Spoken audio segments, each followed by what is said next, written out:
श्री गणेशाय नमः। श्री सरस्वत्यै नमः। श्रीमते रामानुजाय नमः। नारायणं नमस्कृत्य नरं चैव नरोत्तमं देवीं सरस्वतीं व्यासं ततो जयमुदीरये। लक्ष्मीनाथसमारम्भां नाथयामुनमध्यमाम् अस्मदाचार्यपर्यन्तां वन्दे गुरु परम्पराम्।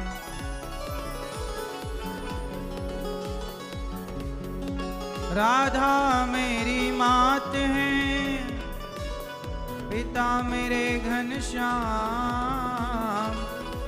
इन दोनों के चरणों में मेरा कोटि कोटि प्रणाम। मेरा कोटि कोटि प्रणाम। मेरा कोटि कोटि प्रणाम। आए हो तो प्रेम से लो हरि का नाम। सब भक्तों को अनिरुद्ध की जय जय राधे श्याम। जय जय राधे श्याम। जय जय राधे श्याम। जय जय सीताराम। जब कोई नहीं आता, जब कोई नहीं आता, हो मेरे श्याम आते हैं। न मेरे दुख के दिनों में ये बड़े काम आते हैं।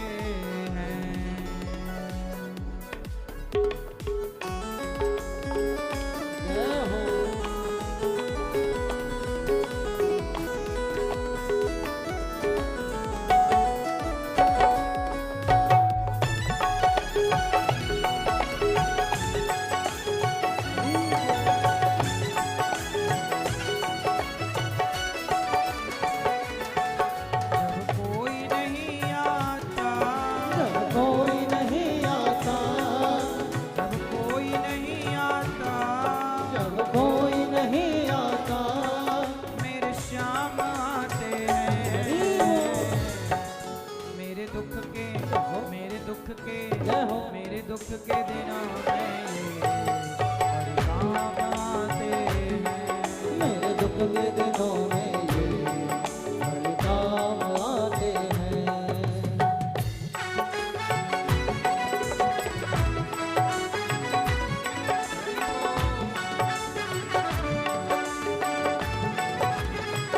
जय हो।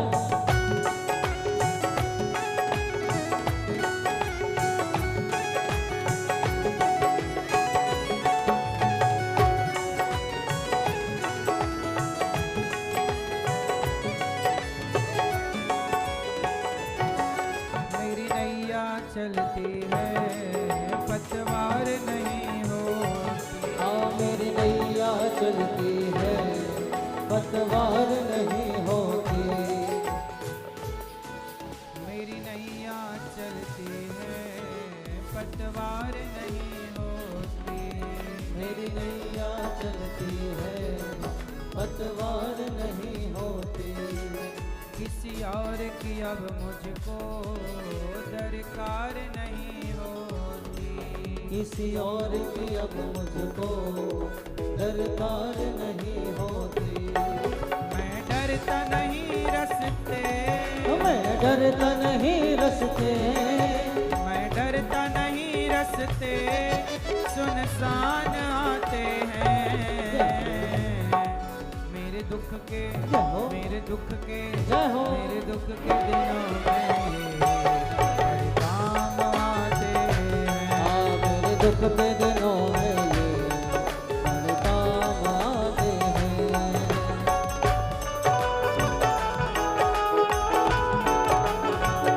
हरि बोल।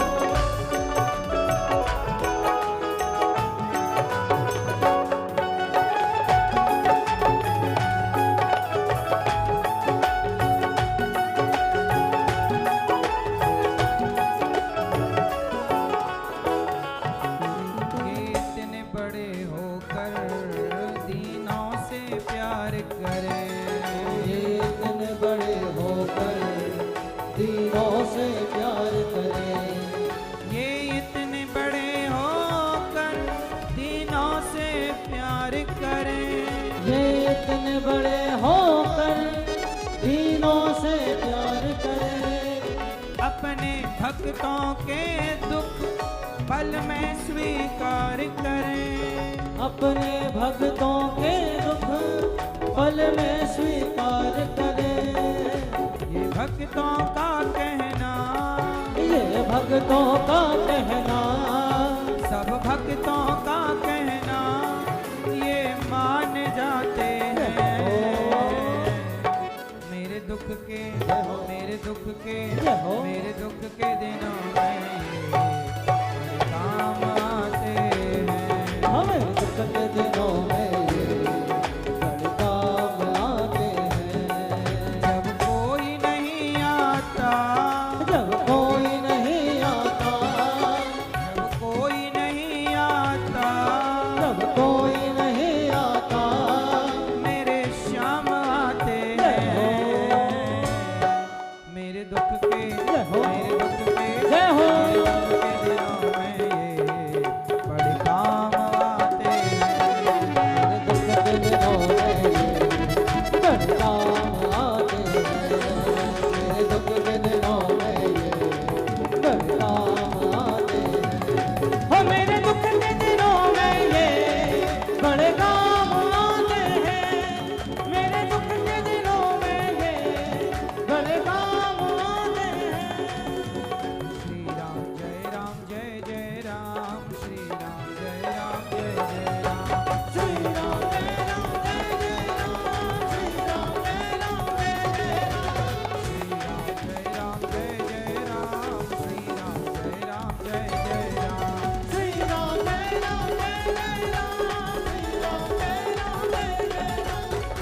सभी बोलो मेरे संग, श्री राम जय राम जय जय राम, श्री राम जय राम जय जय राम, श्री राम जय राम जय जय राम, श्री राम जय राम जय जय राम, श्री राम जय राम जय जय राम, श्री राम जय राम जय जय राम, श्री राम जय राम जय जय राम, श्री राम जय राम जय जय राम, श्री राम जय राम जय जय राम। श्री राम जय राम जय जय राम। भक्त वत्सल भगवान की जय, कृष्ण कन्हैया लाल की जय, जय जय श्री राम। परम मंगलमय परात्पर अखिलेश्वर अखिल ब्रह्मांड नायक परात्पर परब्रह्म भगवान श्री कृष्ण की वांगमयी प्रतिमूर्ति श्रीमद् भागवत महापुराण। दूर दूर से आई हमारी माताएं बहनें श्रोतागण भक्तगण साधना टीवी पर, श्रद्धा टीवी पर, यूट्यूब पर कथा का रसपान कर रहे सभी भक्तजनों को जय श्रीमन्नारायण, जय श्री कृष्णा, राधे राधे। भगवान की करुणा आप पर बरसती रहे, कृपा बरसती रहे। इन्हीं मंगल कामनाओं के साथ स्वागत है आप सभी भक्तों का आज की अमृतमयी मंगलमयी कथा में। सबका बहुत बहुत स्वागत, वंदन, अभिनंदन। सबको जय श्रीमन्नारायण, जय श्री कृष्णा, राधे राधे। कैसे हैं आप लोग? भगवान सदा आपको सुखी और स्वस्थ रखें। यही मंगल कामना है। सबको जय गौरी गोपाल। इस कथा में परीक्षित बन के कथा का रसपान हमारे भैया श्री भागवत साहू जी, श्रीमती सेवती बाई साहू जी परिवार कथा की गंगा में आप डुबकी लगा रहे हैं। श्रीमती उमा शर्मा जी आपकी गुरु माता साथ में विराजी हैं। श्रीमती सावित्री बाई जी, श्री गुप्ता राम जी, श्री शैलेंद्र कुमार साहू जी, बेटी तामेश्वरी, तरुण, पविता, कविता और समस्त साहू परिवार राजनांदगांव सुखरी से आप आए हैं और प्रेम से कथा की गंगा में डुबकी लगाकर अपने जीवन को कृतार्थ कर रहे हैं। भागवत जी की पोथी पाठ करा रहे सभी यजमान परिवार का भी बहुत बहुत साधुवाद, आपका भी बहुत बहुत स्वागत वंदन। भगवान की कृपा से आप लोग देखो भगवान के धाम में विराजे हैं और प्रेम से कथा सुन रहे हैं। कथा जो आप लोग अपने कल्याण के लिए, उद्धार के लिए, शांति के लिए भागवत जी का पाठ करा रहे हैं, आप सभी यजमान परिवारों का बहुत स्वागत, आप सबका बार बार स्वागत वंदन, सबका बहुत बहुत अभिनंदन। आप सब पर भगवान की खूब कृपा बरसती रहे, यही मंगल कामना। 3 जनवरी से फिर भागवत जी की पोथी पाठ बैठेंगे तो 2024 जा रहा है और 2025 आ रहा है।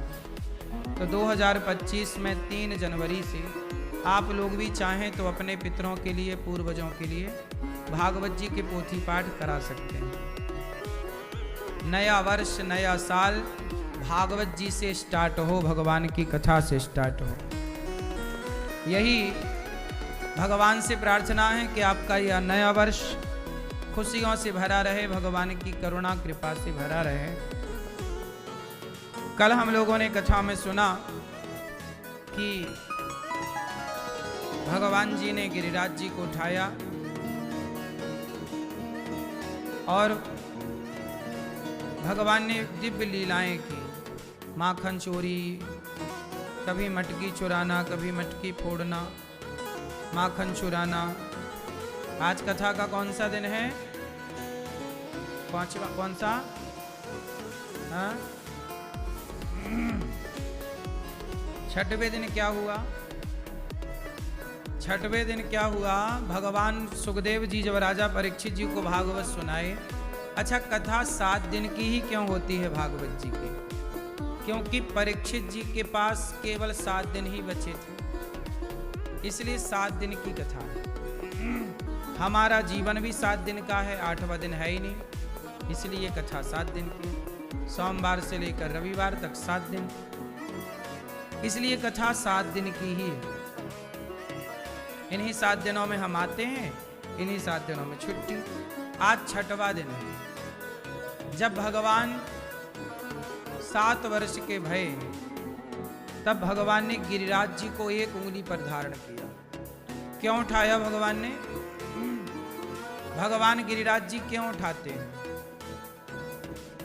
गिरिराज जी इसलिए उठाते हैं कि मानो भगवान ये भक्तों को विश्वास दिलाना चाहते हैं कि तुम मेरी शरण में रहोगे तो तुम चिंता ना करना, तुम्हारे लिए पहाड़ भी उठाना पड़ेगा तो मैं तुम्हारे लिए पहाड़ भी उठाने को तैयार हो जाऊंगा।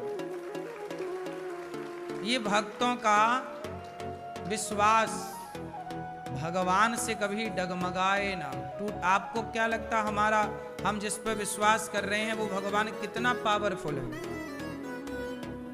तो इतना पावरफुल है कि 1 उंगली से पूरा पहाड़ उठाने को तैयार है।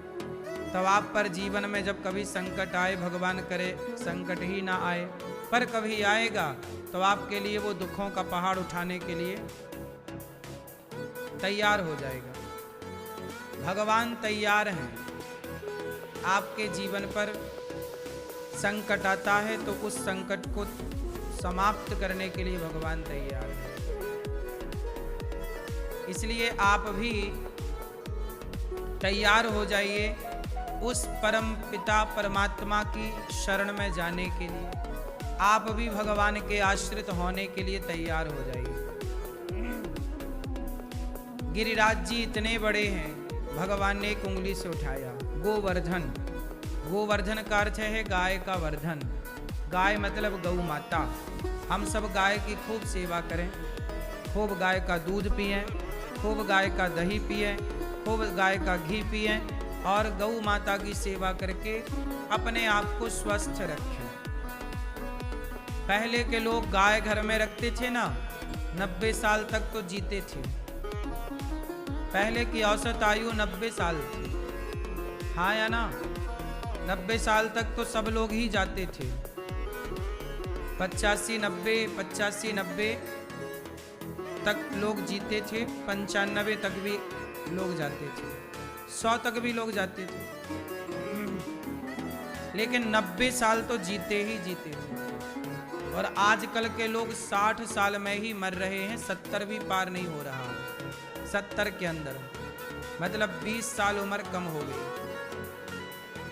20 साल आयु आपकी घट गई। जानते हो किस चीज से? गलत खान पान से। गैया की सेवा करनी छोड़ दी तो दूध मिलना हो गया बंद। बाजार का दूध मिलता है तो क्रीम निकला हुआ मिलता है। अब उसमें ताकत कितनी है?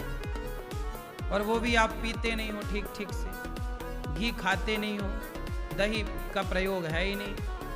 अब पहले के लोग ना पनीर नहीं खाते थे, सिंपल लस्सी पीते थे। अब आप लोग पनीर खाते हो, वो भी पनीर बाजार का। बाजार का पनीर थोड़ी शुद्ध होता है, लेकिन आपको तो बाजार का ही सब खाना है, क्या करें? तो 20 साल आयु आपकी घट गई, आपकी होशियारी के चक्कर में। क्यों?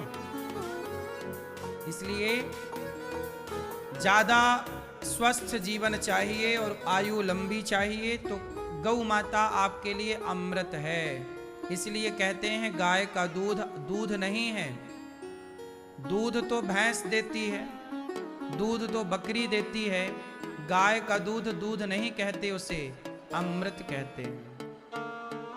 देसी गाय के दूध को किसकी उपाधि मिली है? वो अमृत है। इसलिए घर में गैया जरूर होनी चाहिए। भगवान ने गौ माता की सेवा की। गिरिराज जी गोठाया कि गौचारण भूमि जहाँ गैया चरती है वह भूमि सुरक्षित रहे, इसलिए गौचर भूमि को हाथ में उठाया भगवान ने। आज भगवान ने एक लीला की। हुआ क्या कि एक दिन जो भगवान कृष्ण के पिता है ना, नंद बाबा, एक दिन वो यमुना जी स्नान करने चले गए। उन्हें लगा सवेरे के 4 बज गए, 4 बजे नहीं थे, बजे थे रात्रि के 2, तो 2 बजे चले गए। तो आपको पता है रात्रि को नदियों में 4 बजे के पहले स्नान नहीं करना चाहिए। तो स्नान करने चले गए तो जो वरुण देवता है वो नाराज हो गए कि भाई आधी रात को कौन नदियों को परेशान कर रहा है, जगा रहा है। तो वरुण देवता भगवान कृष्ण के पिता नंद बाबा को ले गए उठा करके अपने धाम वरुण लोक। जब सवेरा हुआ तो यशोदा बोली, लाला तेरे बाबा अभी तक आए ना है बेटा, देखियो कहाँ है। पूरे में ढुड़ाई की, पूरा खोजबीन करी, पर यमुना के तट पर उनके कपड़े तो नजर आए, उनकी लाठी नजर आई, उनके सामान नजर आए, पर बाबा को पतो ना है। अब तो मैया घबराई, लाला देखियो तेरे बूढ़े बाबा कहाँ चले गए। अब कन्हैया ने चारों ओर खोजबीन की। भगवान समझ गए कि मेरे पिता को वरुण देवता ले गए। तब भगवान कृष्ण वरुण लोक गए। जब गए तो वहां नंद बाबा बंधे पड़े थे, वरुण देवता ने बांध रखा था। अब नंद बाबा ने देखा मेरे कन्हैया यहाँ, अरे लाला मैं यहाँ हूँ। अच्छा, कन्हैया ने जाके बाबा को खोला, वरुण देवता है, आप कौन हैं? भगवान ने वरुण देवता को जब अपना स्वरूप दिखाया तो वरुण देवता चरणों में गिर पड़े। वहां जितने वरुण लोक में लोग थे सब भगवान कृष्ण को पहचान गए, ये तो हमारे स्वामी हैं, ये तो हमारे वरुण लोक के मालिक हैं। सबने खूब लेट लेट कर प्रणाम किया। नंद बाबा टुकुर टुकुर देखे, भैया मेरो नेक तनक सो छोरा है, या छोरा को बड़े बड़े देवता प्रणाम करें, मेरे छोरा को बड़े बड़े देवता दंडवत करें। अब तो नंद बाबा घबराए कि भैया मेरो लाला है कि वो भगवान ही है। सबन को प्रणाम करते देख नंद बाबा ने भी हाथ जोड़ो, लाला सच्ची बताइयो तू है कौन। कन्हैया बोले बाबा यहाँ मत पूछो, चलो। यहाँ से जब चले तो आए वृंदावन, मैया को बाबा मिले, मैया खुश। अब तो बाबा ने पूरे नगर में डिंडोरा पीट दियो, सुनो यो हमारे कन्हैया को सामान्य छोरा मत समझियो, दारी के यादें पूतना यूं ही ना मार दई, यो भगवान है। मैया आई, च्योरे लाला तू भगवान है। मैया तू भी बुढ़ापे में बाबा की बातन में लग गई।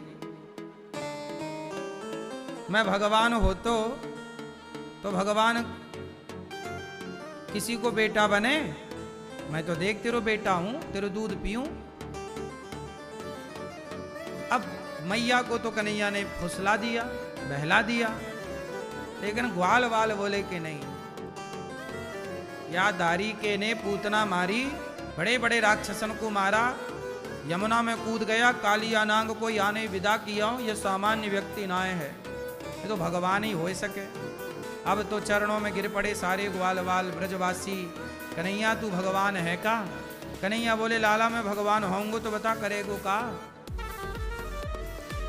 ब्रजवासी बोले लाला करेंगे का, बस या करनो है कि एक बार तू भगवान है तो नेक अपने बैकुंठ को दर्शन कराए दे। मैंने सुन राख्यो है कि तेरो बैकुंठ बड़ो सुंदर है, एक बार तेरे बैकुंठ देखने की इच्छा है।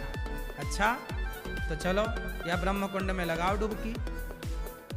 तो वृंदावन में एक कुंड है, उस कुंड का नाम है ब्रह्म कुंड, रंग जी मंदिर के पास। उस कुंड में जब गोता लगाया सारे ब्रजवासियों ने, और जब डुबकी लगाई और खड़े भये तो सब के सब बैकुंठ में पहुंच गए। बैकुंठ में गए तो वहां भगवान नारायण लेटे हैं, क्षीर सागर में लक्ष्मी जी चरण दबा रही हैं। वहां सब शांति का वातावरण है, कोई किसी से बात नहीं कर रहा है, सब आनंद है, भगवान बैठे हैं। सब दर्शन करके प्रेम से भगवान के आगे बढ़ते चले। जब ब्रजवासी वैकुंठ पहुंचे तो ब्रजवासियों ने कहा लाला सुनियो, वो सांप के ऊपर जो लेटे हुए हैं भगवान, बाकी सकल हमारे कन्हैया से मैच करे,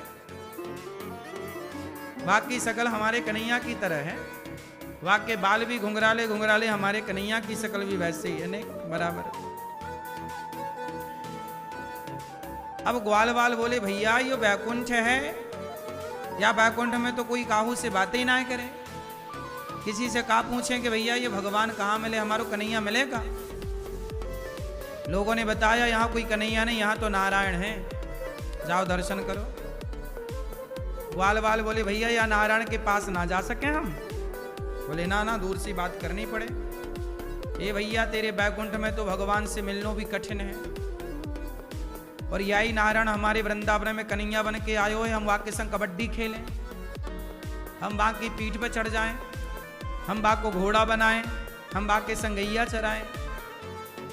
तो एक बात बताएं, बैकुंठ में भी भगवान इतने सुलभ नहीं है जितने सुलभ भगवान वृंदावन में हैं। इसलिए वृंदावन की महिमा बैकुंठ से कई गुना ज्यादा है। वृंदावन की महिमा बैकुंठ से भी कई गुना, क्योंकि वृंदावन में भगवान सुलभ हैं, बैकुंठ में भगवान सुलभ नहीं है।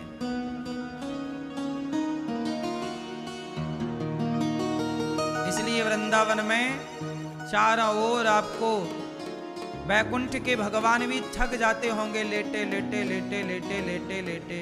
उनका भी तो कभी मन होता होगा मैं भी किसी माँ के गोद में जाऊं, खेलूं, मैं भी आनंद लूं। खेलने कूदने का मन किसका नहीं करता, हंसने बोलने का मन किसका नहीं करता। अब बैकुंठपति मुस्कुराएं तो कितना मुस्कुराएंगे अकेले, बात करेंगे तो कितनी बात करेंगे लक्ष्मी जी से, सोएंगे तो कितना सोएंगे। तब वो भगवान जब पड़े पड़े थक जाते हैं, तब भगवान कृष्ण कन्हैया बन करके सारा आनंद लेने के लिए वृंदावन आ जाते हैं। कभी अयोध्या आ जाते हैं राम लला बनकर, कभी वो वृंदावन आ जाते हैं कृष्ण लला बन करके। इसलिए तो भगवान अवतार लेते हैं, भगवान लीला करते हैं, खेलते हैं। इसलिए आपको भी सदा फ्रैंकली प्रसन्न रहना चाहिए। हमेशा ये नहीं कि बूढ़े हो गए तो हंसेंगे नहीं, मुस्कुराएंगे नहीं, बातें नहीं करेंगे, नहीं, सदा बच्चे रहो। इसलिए कन्हैया ने बड़े होकर जो लीलाएं की ना, उन लीलाओं को लोग कम जानते हैं, लेकिन जो कन्हैया ने बाल लीलाएं की वो बाल लीला सब जानते हैं। कन्हैया की प्रचलित कौन सी लीलाएं हैं? बाल लीलाएं। बाल लीलाएं मतलब छोटे सी उम्र की लीलाएं। इसलिए भगवान ने खूब मस्ती की। भगवान ये संसार में हम आए ही आनंद करने के लिए। इतना सीरियस होके ना बैठो। भगवान क्या करते हैं? मक्खन चुरा के खाते हैं। भगवान क्या करते? गोपियों के कपड़े चुरा लेते हैं। ये क्या है? ये बाल लीला है, ये बच्चों की हरकत है। छोटे छोटे बच्चे ऊधमी होते हैं, शरारती होते हैं। वो शरारत भी आनंद देने वाली होती। इसलिए हम कहते हैं आप भी शरारती बनो।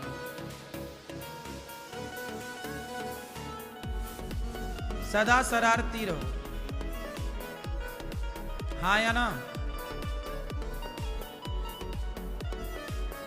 ऊधम कौन करता है? बोलो। बच्चे नहीं, आप भी किया करो ना। ऊधम करते हैं बच्चे, तो ऊधम करते हुए बच्चों को देख करके खुशी मिलती है कि नहीं? बोलो हाँ। ऐसे आप भी ऊधम करो तो आपको भी खुशी मिलेगी, आपसे औरों को भी मिलेगी। ऊधम किया करो। सदा बच्चे रहो तो बुराई क्या है?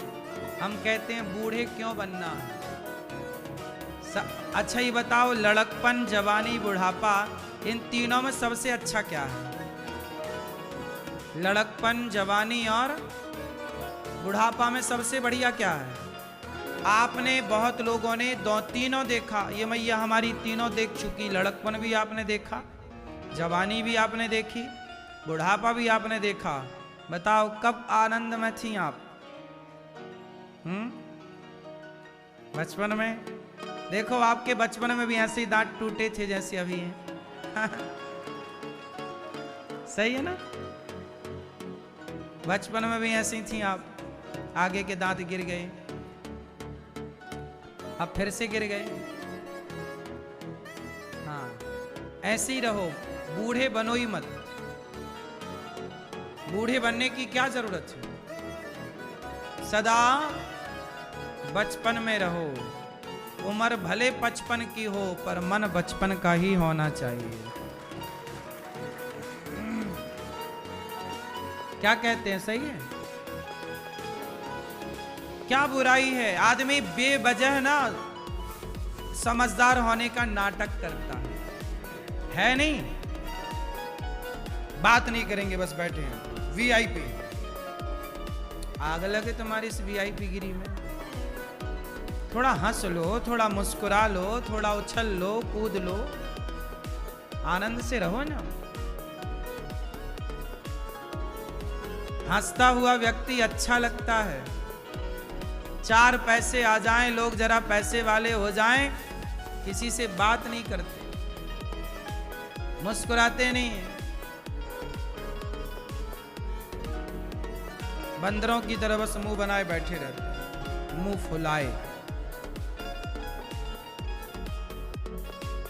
भगवान श्री कृष्ण मंदिर में खड़े हैं बांसुरी लेकर, मुस्कुरा रहे हैं कि नहीं? बोलो। आप भी कितनी उम्र हो जाए, बच्चों के संग खेला करो, बच्चों के संग बैठा करो, हंसा करो। अकेले में हंसो, क्या दिक्कत है? मुस्कुराओ, कोई पैसा तो लगता नहीं है। और हम पैसा कमाते भी हैं तो किसके लिए? खुशी के लिए ना कमाते हैं। पर पैसा कमा के भी खुशी मिली नहीं तो पैसे किस काम के? सारा संसार भाग रहा पैसे के चक्कर में। बताओ क्यों कमा रहे हैं लोग पैसा? खुशी के लिए कि हमें इस पैसे से क्या मिलेगी? कहां मिलती है? टेंशन और मिल रही है, डिप्रेशन और मिल रहा है, बहाना खुशी है। खुशी पैसे से कहां मिलती है? खुशी तो बस है। खुशी कहां से मिलती है? अच्छा बताओ, खुश होने के लिए क्या करना चाहिए? आप बताओ, कौन व्यक्ति प्रसन्न रह सकता है? आप बताओ, खुश रहने के लिए क्या करना चाहिए? बोलो जोर से। हैं? हैं? हाँ, सही कहा बच्चे ने। इस संसार में खुश रहने का मंत्र है संतुष्ट रहो। जितना है उतने में जो संतुष्ट है वही तो खुश है। जो संतुष्ट नहीं है वो काहे का खुश? परेशान है। जितना है जो प्राप्त है वो पर्याप्त है, इतना मान लोगे तो आप खुश। छोटे छोटे बच्चे ना, जो मिल जाता उसमें संतुष्ट है, नहीं मिलता तो रोने लग जाते हैं। तो देखो ना, बच्चे भी परेशान होते हैं यदि उनके अंदर असंतुष्टि आ जाए तो। और संतुष्टि आ जाए तो वो इतने से गुड्डा के संग 2-2 घंटे खेल लेते हैं। हाँ या ना? तो संतुष्टि है तो वो लॉलीपॉप में खुश है, 1 रुपया के लॉलीपॉप में। छोटे छोटे बच्चे 1 रुपए के लॉलीपॉप में इतने खुश हो जाते हैं कि आप 1 लाख पाकर भी इतने खुश नहीं होते। बात सही है? बात है संतुष्टि की। क्या आप संतुष्ट हुए? तो हमारे कन्हैया लीला कर रहे हैं इसलिए कि आपको ये बता सकें कि अपने जीवन में संतुष्ट रहो। भगवान ने सारे ब्रजवासियों को वैकुंठ दिखाया और बाद में सबको ब्रजवासियों ने कहा लाला हमें वैकुंठ ना चाहिए, तेरो वृंदावन ही अच्छो है। सारे वृंदावन आ गए, तब वृंदावन की महिमा प्रकट भई।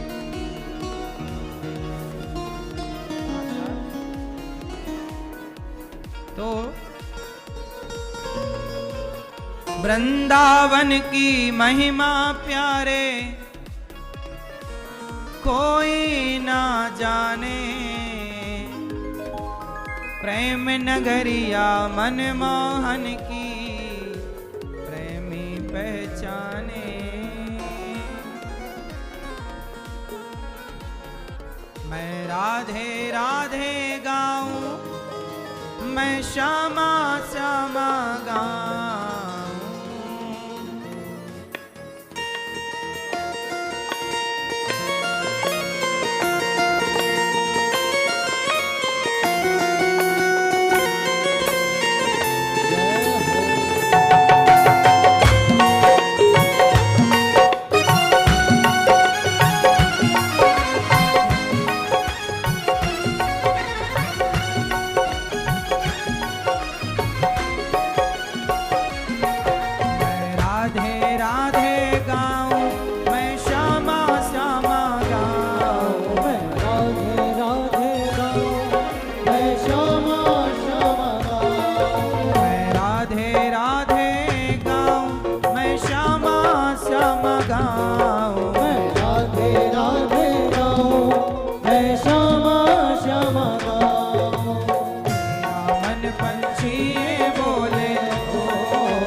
सपन बुझाओ, ब्रज की लता पता राधे राधे गाओ। मैं राधे राधे गाओ, मैं श्यामा श्यामा गाओ। मैं राधे राधे गाओ, मैं श्यामा श्यामा गाओ। जय हो।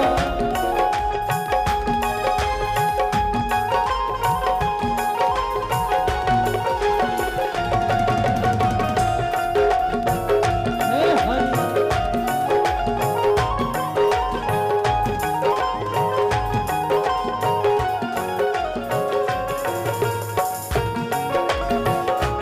जय जय।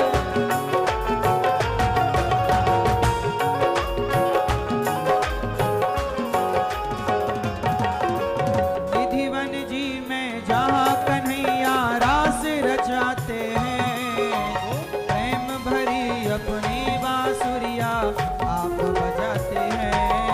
मैं राधे राधे गाऊं, मैं श्यामा श्यामा गाऊं। मैं राधे राधे गाऊं, मैं श्यामा श्यामा गाऊं।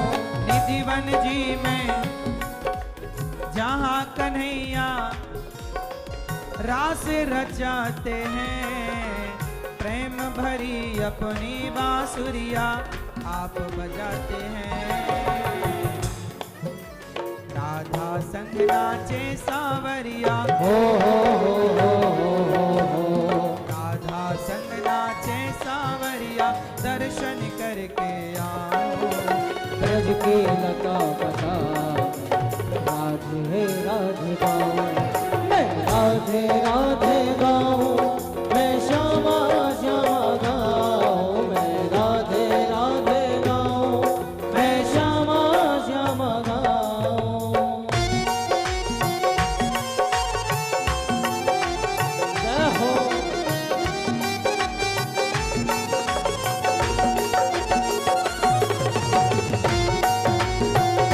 हरि बोल।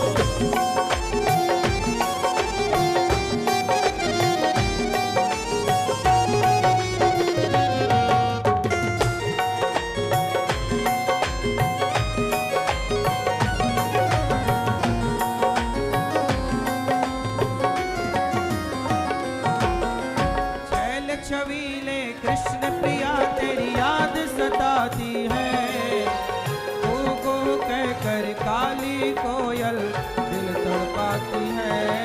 मैं राधे राधे गाऊं, मैं श्यामा श्यामा गाऊं। मैं राधे राधे गाऊं, मैं श्यामा श्यामा गाऊं। छैल छबीले कृष्ण प्रिया तेरी याद सताती है, को कह कर काली कोयल दिल तड़पाती है। छीन लिया सब तूने मेरा, हो छीन लिया सब तूने मेरा, यार कहाँ अब जाऊं। ब्रज की लता पता राधे राधे गाऊं। मैं राधे राधे गाऊं, मैं श्यामा श्यामा गाऊं। मैं राधे राधे गाऊं, मैं श्यामा श्यामा गाऊं। मैं राधे राधे गाऊं, मैं श्यामा श्यामा गाऊं। मैं राधे राधे गाऊं, मैं श्यामा श्यामा गाऊं। मेरा मन पंछी ये बोले, मेरा मन पंछी ये बोले, उड़ वृंदावन जाओ। ब्रज की लता पता राधे राधे गाऊं। मैं राधे राधे गाऊं, मैं श्यामा श्यामा गाऊं। मैं राधे राधे गाऊं, मैं श्यामा श्यामा गाऊं। राधे राधे गाऊं, मैं श्यामा श्यामा गाऊं। मैं राधे राधे गाऊं, मैं श्यामा श्यामा गाऊं। मैं राधे राधे गाऊं, मैं श्यामा श्यामा गाऊं।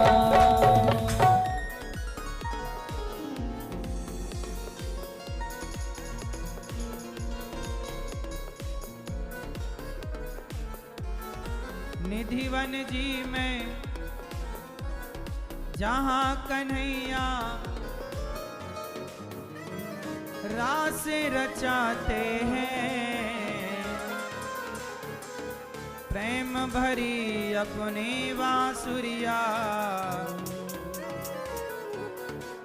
आप बजाते हैं। राधा संग नाचे सांवरिया, राधा संग नाचे सांवरिया, दर्शन करके आऊं ब्रज की लता पता मैं, राधे राधे गाऊं।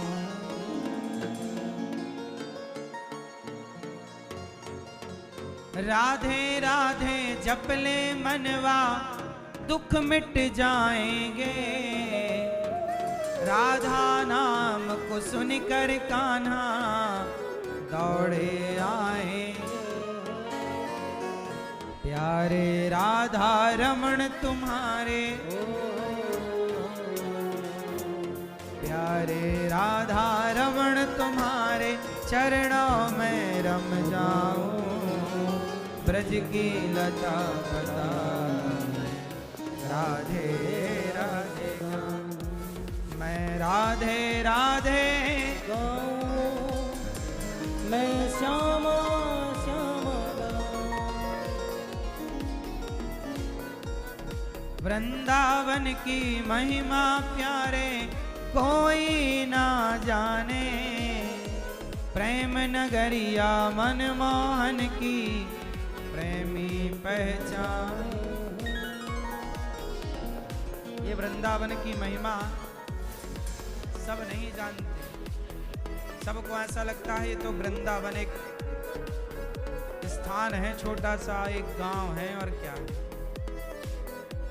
पर यह गांव एक छोटी सी जगह, ये पृथ्वी का एक छोटा सा टुकड़ा है ऐसा नहीं, यह बैकुंठ है। यहाँ भगवान प्रकट भये, यहाँ अपने चरणों की धूल गिराकर यहाँ भगवान ने यहाँ की माटी खाने के लिए बैकुंठ से उन्हें यहाँ आना पड़ा।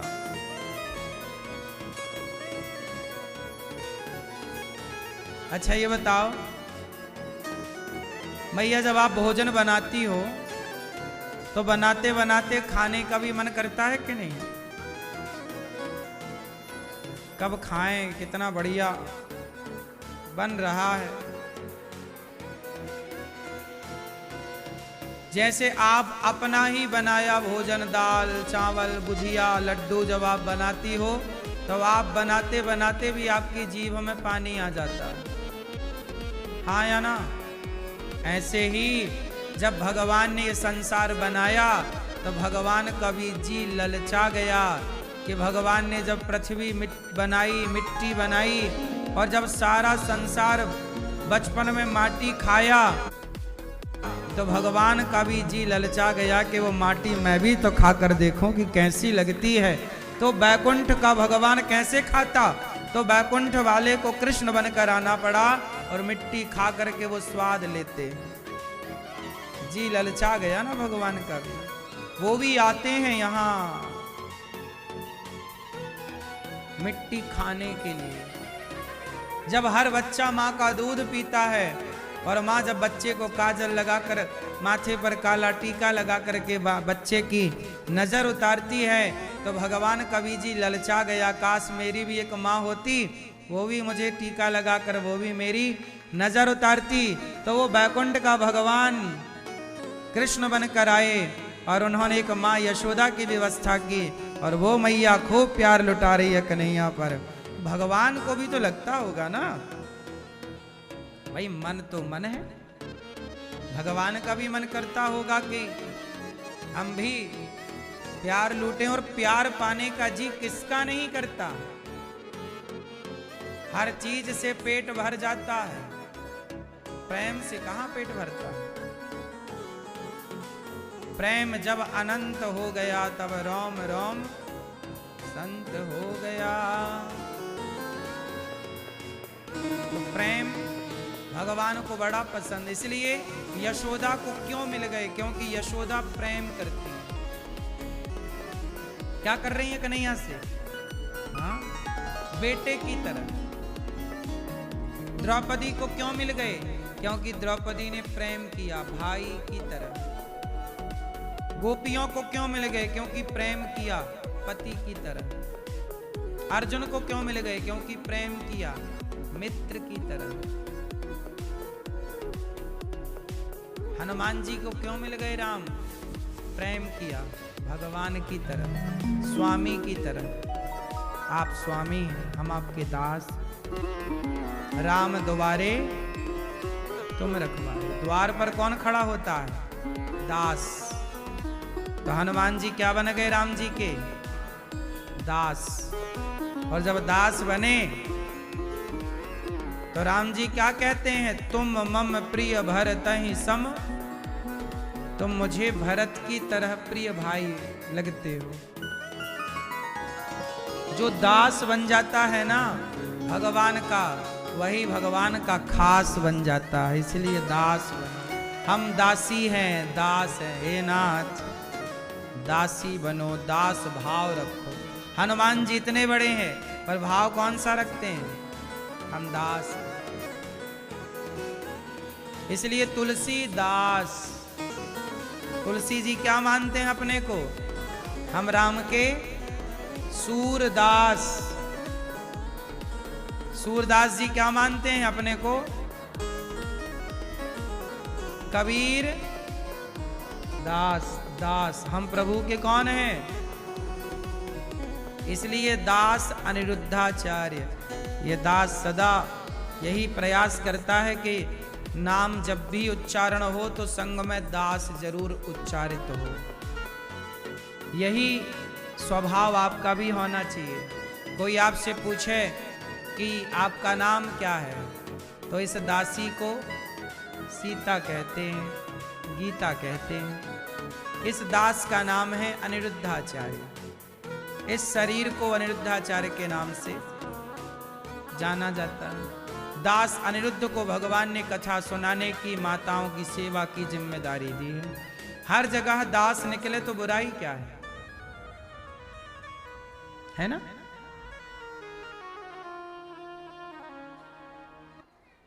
इसलिए भगवान से प्रेम हो। भगवान प्रेम करने वाली यशोदा को मिल गए।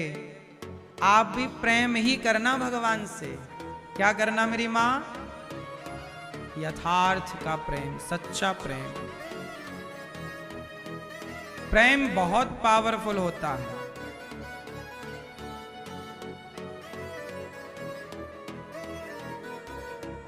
है ना? प्रेम। बोलो प्रेम।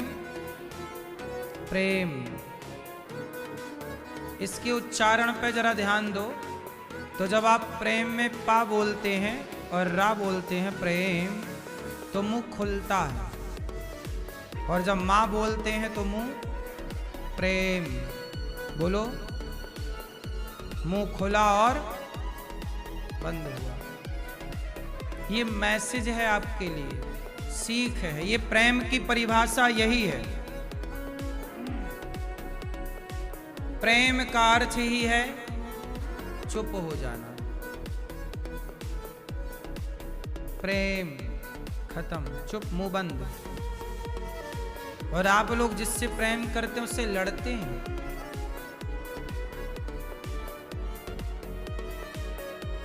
बोले प्रेम है महाराज जी, तब तो लड़ रहे हैं। तुम्हारा प्रेम कैसा है? तुम्हारे प्रेम में स्वार्थ है।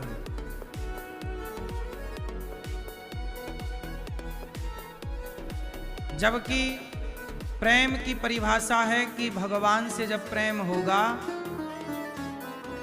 तो वो प्रेम केवल वो समझेंगे और आप समझेंगे, तीसरे की जरूरत ही नहीं। ऐसा प्रेम होता है। प्रेम की परिभाषा क्या है, इसकी गूढ़ता पर तो जाना बहुत कठिन है, लेकिन मुझे लगता है कि माता शबरी ने जो किया उसी का नाम प्रेम है। और भरत जी ने जो किया उसी का नाम प्रेम को हम एक लाइन की परिभाषा से क्या समझें, इसे आप ऐसे समझो कि भरत जी ने जो किया वो सब कुछ क्या था, वही है प्रेम। क्या किया भरत जी ने, बोलो क्या किया? माँ ने तो बढ़िया ऑफर रखा कि तुम राजा बन जाओ, हमने राम को वनवास भेज दिया है, कोई अड़चन नहीं है, कोई समस्या नहीं है। लेकिन भरत जी ने अयोध्या के सिंहासन को चुटकियों में यूं ठुकरा दिया। किसके लिए? भगवान के लिए। भरत जी संसार की दौलत ठुकराते हैं भगवान के लिए, और आप लोग भगवान के मंदिर में जाकर भगवान से दौलत की डिमांड करते हैं। भगवान ये मिल जाए, ये हो जाए, ये मिल जाए। कितना भी पाओ, उसके बाद क्या क्या होगा उसके बाद? अभी हमारे देश के पूर्व प्रधानमंत्री श्री मनमोहन जी, अभी वो भगवान के धाम चले गए। पूर्व प्रधानमंत्री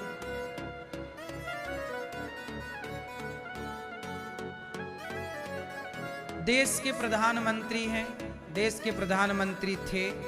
इतना वैभव था, इतना धन धान्य था, सब कुछ था, पद था, प्रतिष्ठा थी। सब पद प्रतिष्ठा दौलत छोड़ करके टाटा बाय बाय कह के चले गए। बोलो हाँ। ऐसे ही एक दिन अपना भी नंबर आ जाएगा, आप भी चले जाओगे। जो संग में जाता है वो कौन जाता है? इसलिए जब आदमी मरता है तो संग वाले बोलते हैं कि राम नाम यही सत्य है। शमशान तक भगवान का नाम ही चलता है। वहां की जो आपने कमाया था वो सबका सब घर में पड़ा है, लेकिन शमशान तक कौन गया? राम का नाम। इसलिए उस राम के लिए भरत जी ने अयोध्या का राज्य ठुकराया, अपनी माँ को छोड़ दिया भरत जी ने। कैकेयी माँ को आज से आपको हम माँ नहीं कहेंगे, आपने हमारे राम से हमको दूर कर दिया, अब आप हमारी माँ कहलाने के योग्य नहीं, माँ नहीं कहें। कभी भरत जी ने फिर कैकेयी को माँ नहीं कहा, कभी नहीं कहा। ये प्रेम है। प्रेम में विकल्प नहीं होता। क्या नहीं होता? पत्नी मर जाती है, लोग दूसरा विवाह कर लेते हैं। क्यों कर लेते हैं? क्योंकि प्रेम कहने को तो था कि यार इनमें तो बड़ा प्रेम था, प्रेम था तो विकल्प की जरूरत क्यों पड़ी? क्यों? बोलो। पति मर गया तो दूसरा विवाह कर लिया। हम इन्हें सही या गलत पर मोहर नहीं लगा रहे हैं कि आपने जो किया दूसरा विवाह वो सही है कि गलत। मैं सही गलत की बात नहीं कर रहा हूं, मैं प्रेम की बात कर रहा हूं कि प्रेम जो है, प्रेम जहां होगा वहां विकल्प नहीं होगा। क्या गोपियों के पास कोई दूसरा विकल्प था कि कृष्ण चले गए हैं तो अब कृष्ण से मन हटाओ और कृष्ण जैसा कोई और हो तो उसमें मन लगा लो? क्या लगाया? बोलो। भरत जी के पास क्या राम के सिवा कोई दूसरा विकल्प नहीं था? था तो भरत जी को वहां चले जाना चाहिए था, राम के पीछे भागने की क्या जरूरत थी? लेकिन भरत जी का प्रेम था और प्रेम है राम से, तो फिर विकल्प नहीं होगा। याद रखिएगा, जहां विकल्प है, विकल्प मतलब संभावनाएं दूसरे की, वहां प्रेम। जैसे पानी में कौन रहता है? कछुआ, सांप, मेंढक, लेकिन ये लोग ना बाहर भी रह लेते हैं, क्योंकि इनके पास बाहर रहने का भी विकल्प है, जल में प्लस थल में। लेकिन बेचारी वो मछली, उसके पास कोई विकल्प, वो पानी में ही रह सकती है, जल में ही रह सकती है, कभी थल में नहीं रह सकती। विकल्प नहीं है उसके पास। क्या नहीं है? तो जहां विकल्प नहीं है वो प्रेम है। इसलिए मछली मर जाती है, पानी से इतना प्रेम करती है। जैसे हम लोग, आप लोग सबसे ज्यादा प्रेम किससे करते हो? जोर से, जोर से, जोर से। आप लोग सबसे ज्यादा प्रेम किससे करते हैं? जोर से।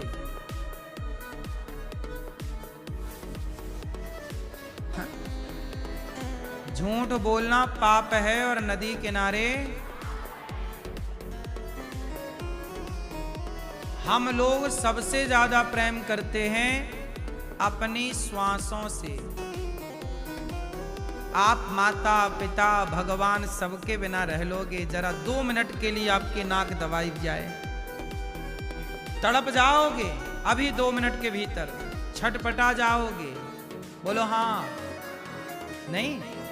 आपकी नाक दबाई जाए, बंद की जाए, श्वास रोक दी जाए, प्राणवायु रोक दी जाए, तड़प जाओगे, फिर वहां कुछ याद ना रहेगा, फिर तो बस कैसे श्वास मिल जाए बस। जैसे मछली के प्राण जल हैं, ऐसे आपका प्राण वायु है, इसलिए प्राण वायु कहते हैं। आपके प्राण क्या है? वायु। मछली के प्राण जल। जैसे हम वायु के बिना, ऑक्सीजन के बिना नहीं रह सकते। रह सकते हैं? है कोई विकल्प आपके पास? हो तो बताओ। जैसे आप ऑक्सीजन के बिना नहीं रह सकते, कोई विकल्प नहीं है, पानी के बिना मछली नहीं रह सकती, कोई विकल्प नहीं है, उसी तरह जब भगवान के बिना कोई ना रह पाए, वही तो प्रेम है। रह पाए वो काहे का प्रेम? पत्नी मरी, तुमने दूसरा ब्याह कर लिया, हो सकता है तुम्हारी जरूरत रही हो, ठीक है, लेकिन यदि आपने कहा था पत्नी से कि मैं तुमसे बहुत प्यार करता हूं, तो फिर आपने झूठ कहा था। बोलो हाँ। पत्नी बोले जी मैं तुमसे बहुत प्यार करती हूं, और पति के मरने के बाद दूसरे के संग चाट पकौड़ी खाए,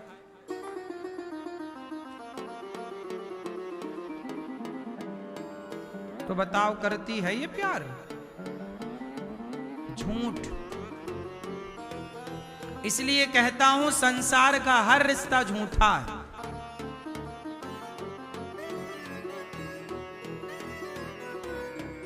हर रिश्ते में एक स्वार्थ की दुर्गंध है। हाँ या ना? अब इसे समझाने के लिए भी हमें बहुत सारी बातें करनी पड़ेगी, पर आप इतना समझो, हर रिश्ते में कुछ ना कुछ, किसी में ज्यादा किसी में कम, पर स्वार्थ की गंध तो है ही। हाँ या ना? इसलिए प्रेम नहीं है संसार में। आप कितना भी कहो, दिन भर आई लव यू कहो पत्नी को और पति को, लेकिन ऐसा भी नहीं है कि प्रेम ना हो। हमने समाज में ऐसे भी लोग देखे हैं, पत्नी मरी तो पति भी मर गया।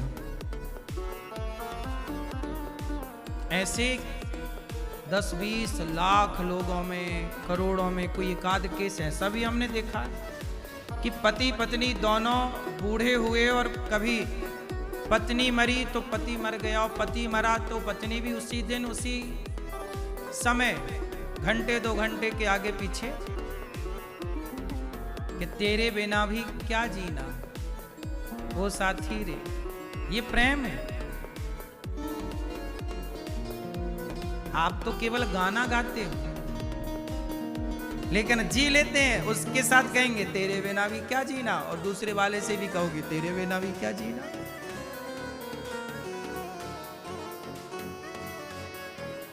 लेकिन मैंने एक बार सुना, मैंने अपने जीवन में एक ही केस ऐसा देखा है अभी तक।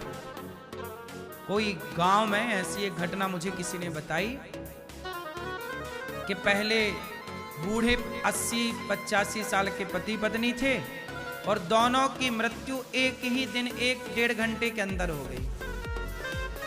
दोनों को एक ही चिता पर जलाया गया। हाँ या ना? ऐसा बहुत कम।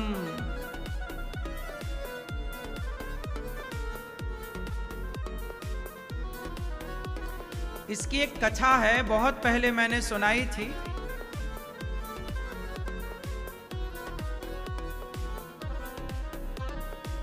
एक रानी थी, एक राजा थे, और राजा रानी के एक गुरुजी थे, और उनकी गुरु माता थी। गुरुजी भी गृहस्थ थे, गुरुजी और गुरु माता। तो राजा के संग गुरुजी बैठा करते और रानी के संग गुरु माता बैठा करती। तो एक दिन गुरु माता ने यही बात रानी को कही कि प्रेम क्या है। यही बात कही कि प्रेम यह है कि प्रेमी के बिना रहा ना जाए। जैसे मछली पानी के बिना रह नहीं पाती और हम प्राणों के बिना, वायु के बिना, तो हमारा असली प्रेम तो देखो वायु से है। हमारा असली प्रेम किससे है? उसके बिना जीवन नहीं। ऐसा प्रेम गुरु माता ने रानी को समझाया कि देखो रानी, राजा से ऐसा ही प्रेम करो। तो रानी के अंदर आया कि ये गुरु माता हमें पाठ तो बड़ा पढ़ा रही है, क्या ये खुद ऐसा प्रेम करती हैं? तो रानी ने एक प्लान बनाया।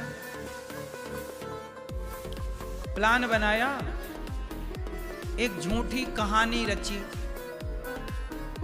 ऐसा सूचना फैलाई कि गुरुजी चले गए। जब गुरुजी चले गए, ऐसा झूठा प्रचार कर दिया, तो रानी रोती दौड़ी दौड़ी गुरु माता के पास गई। माँ आपने सुना क्या? बोले गुरुजी की मृत्यु हो गई। जैसे उन्होंने सुना तो वो अपने पति की मृत्यु सुनते ही, सच्ची वो प्रेम तो था ही, वो बहुत बड़ी भक्त थी, वो उनके पति भी बहुत बड़े भक्त थे, उनकी भी मृत्यु हो गई। और जब उनकी मृत्यु हुई तो अब वो रानी तो मजाक किया था, रानी ने मजाक किया था उनके संग। क्या किया? मजाक में ही कह दिया कि आपके पति चले गए। गुरुजी गए, मजाक में ही कह दिया, पर वो सच्ची चली गई, उनकी भी मृत्यु हो गई। अब रानी ने देखा कि वो तो बैठी बैठी गिर गई, हिलाया, उनको लगा ये भी मजाक तो नहीं कर रही, हिलाया डुलाया, पर काय का वो जागे, वो तो गई। अब रानी घबराई, दौड़ी दौड़ी, अब बताए तो बताए किससे, करे तो करे क्या। ये बात जब राजा को पता चली तो राजा ने कहा कि क्या हुआ? तब तक बात पता चली कि गुरु माता चली गई। अब तो गुरुजी दौड़े दौड़े आए। गुरुजी जगन्नाथ जी के बहुत बड़े भक्त थे। पूरी बात, पूरी घटना रानी ने कहा कि गुरुजी हमसे बड़ी गलती हो गई, अपराध हो गया, हमने आपकी मृत्यु की झूठी खबर फैला दी। हमने परीक्षा लेनी चाहिए कि ये आपसे प्रेम करती हैं या केवल प्रेम की बातें करती हैं। तब गुरुजी दुखी हो गए कि देखो इस तरह का मजाक, किसी के प्रेम की परीक्षा कभी नहीं लेनी चाहिए। इस कथा से ये सीख मिली। कई बार आप लोग कह देते हो ना, अरे ये तो पाखंडी है, ये तो ढोंगी है, आपको कैसे पता कि ये ढोंगी है? हो सकता है कि बाहर का स्वरूप देख के आप कह रहे हैं कि ये ढोंगी है, पाखंडी है, भीतर से भगवान का बहुत बड़ा भक्त हो, बहुत बड़ा प्रेमी हो। आप कैसे डिसाइड कर सकते हैं कि ये, अब जैसे यहां कोई स्त्रियां बैठी हैं, पुरुष बैठे हैं, हम कैसे ये डिसाइड करें कि ये भक्त है और ये भक्त नहीं है? क्या पैमाना होगा? ये कौन सा पैरामीटर, थर्मामीटर है जिससे ये पता लगाया जाए कि ये भक्त है और ये भक्त? इसलिए इस धरती में किसी के पास इतनी अक्ल नहीं है कि वो ये जान सके कि ये भक्त है या नहीं। कई बार हम जैसे गालियां दे, ये मैं बचपन की एक घटना बोल रहा हूं।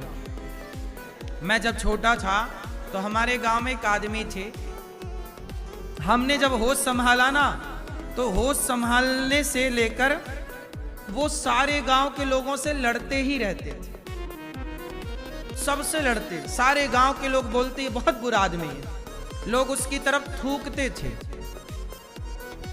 सच बोल रहा हूं, लोग उसकी तरफ थूकते थे, कोई नहीं देखता था उसकी तरफ, कोई उस आदमी के पास बैठता नहीं था। लेकिन मैं स्वयं इस बात का गवाह हूं कि वो आदमी किसी से भी लड़ता था। मैं छोटा था ना, तो मुझे भी कुछ ना कुछ बोल देता था बूढ़ा। वहीं नल था, सरकारी नल होते नल, ऐसे हैंडल वाले नल, वहीं बैठ जाओ, कोई नल को जोर से चलाए तो उसे गाली देने लग जाए, तो वो बैठा रहे, तो लोग नल भी हिसाब से चलाते थे। नहीं, नल को लोग नहीं खट खट खट खट मारते। गांव भर के लोग उसे बुरा बुरा बुरा कहते थे। लेकिन मैं इस बात का साक्षी हूं कि जब उसकी मृत्यु हुई तो वो एकादशी के दिन मरा, और मरते के पहले तक उसके मुंह से राम राम, सांस की बीमारी थी तो वो हर सांस में राम राम बोलता था, लेकिन इतने धीरे से बोलता था कि लोगों को सुनाई नहीं पड़ता था।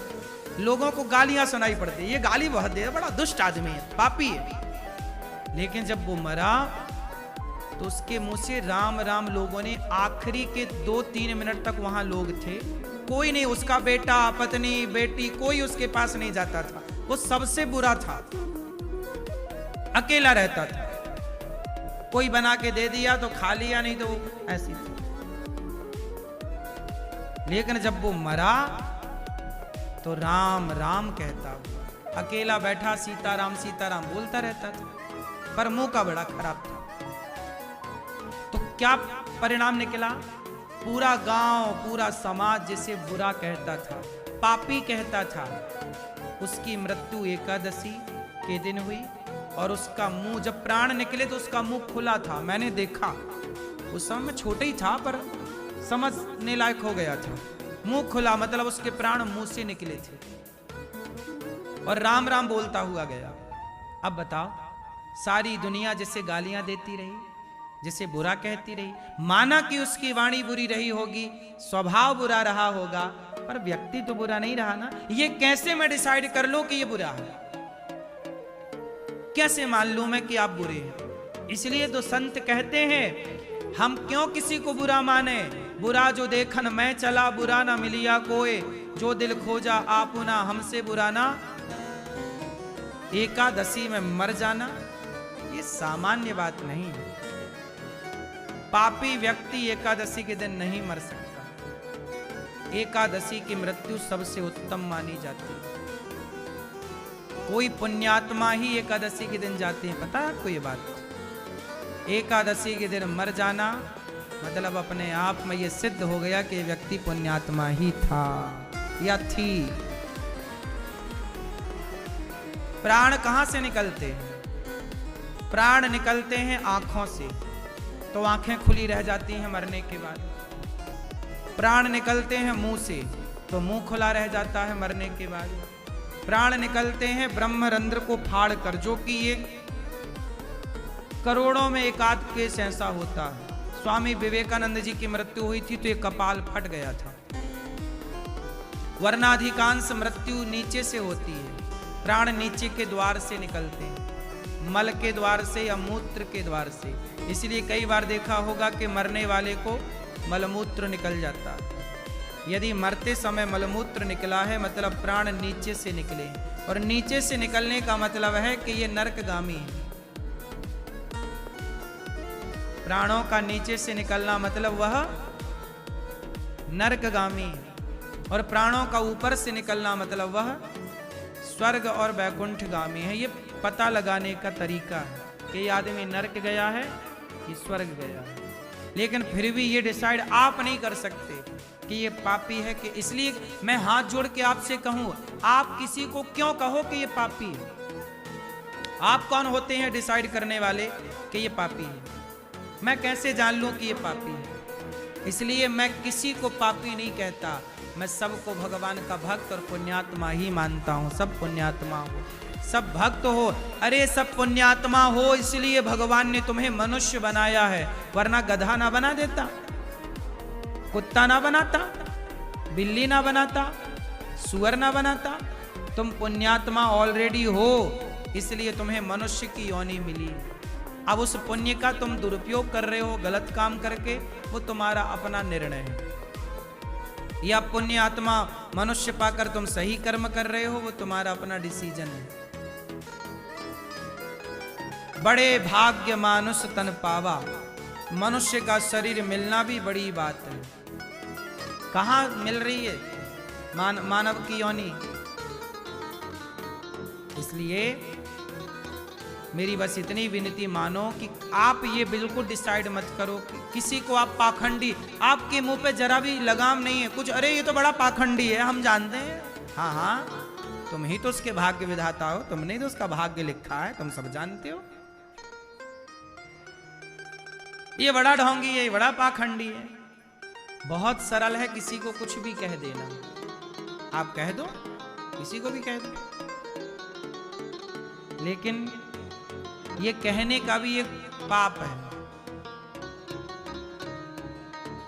सारी लंका के लोग विभीषण को नालायक कहते थे कि नहीं? अरे ये तो निकम्मा है, विभीषण कुछ नहीं करता, ये किसी काम का नहीं है। सारे लंकावासी विभीषण को निकम्मा मानते थे, गलत कहते थे, लेकिन वही विभीषण सही था। मतंग ऋषि के आश्रम में जितने लोग रहते थे, मतंग जी के अतिरिक्त और दो चार छोड़कर शबरी को सारे लोग गलत मानते। अरे ये तो पागल औरत है, शबरी को भक्त कोई थोड़ी मानता था। वो तो जब राम शबरी के पास आए, तब राम के गले लगाने के बाद, शबरी को स्वीकार करने के बाद, तब लोगों ने जाना अच्छा, वरना लोग तो उसे पागल औरत, बुढ़िया बुढ़िया कहते। मतंग ऋषि ने घर में रख लिया, आश्रम में, बेटी तुम यहीं रहना। तो लोगों ने विरोध किया कि संतों के बीच में महिला का क्या काम, चलो भगाओ इससे। लेकिन मतंग जी जान गए कि ये भक्त है, लोग नहीं जान पाए। इसलिए आप इस बारे में कुछ ना कहा करो, कहोगे तो पाप के अधिकारी बन जाओगे। मैंने एक दिन कहा था कि भगवान को लात मारोगे सह लेंगे, पर भगवान कभी अपने भक्त का अपमान नहीं सहते। जिसे आप अपमानित कर रहे हैं, हो सकता है वो भक्त हो, और भक्त का अपराध बहुत बड़ा अपराध माना जाता है। सारे पापों से मुक्ति मिल जाती है मेरी माँ, पर भक्त का अपमान करने से फिर मुक्ति नहीं मिलती जब तक वो माफ ना कर दे। मैंने एक कथा सुनाई थी आपको जयंत की, कि जयंत ने सीता माँ के चरणों में चोंच मारी, तो राम जी ने एक तिनके का बाण छोड़ा, कोई नहीं बचाने वाला। जब सीता माँ की शरण में आया, अपराध किसका किया? सीता माँ का। तो माफ कौन करेगा? ब्रह्मा जी के पास गया, ब्रह्मा जी ने मना कर दिया। भगवान शिव के पास गया, शिव जी ने मना कर दिया। बोले अपराध किसका किया है? माता सीता का। क्षमा कौन करेगा? दूसरी कथा है, अम्बरीश नाम के एक राजा थे। अम्बरीशो महाभागा सप्तद्वीपवती मही। अम्बरीश नाम के एक राजा थे।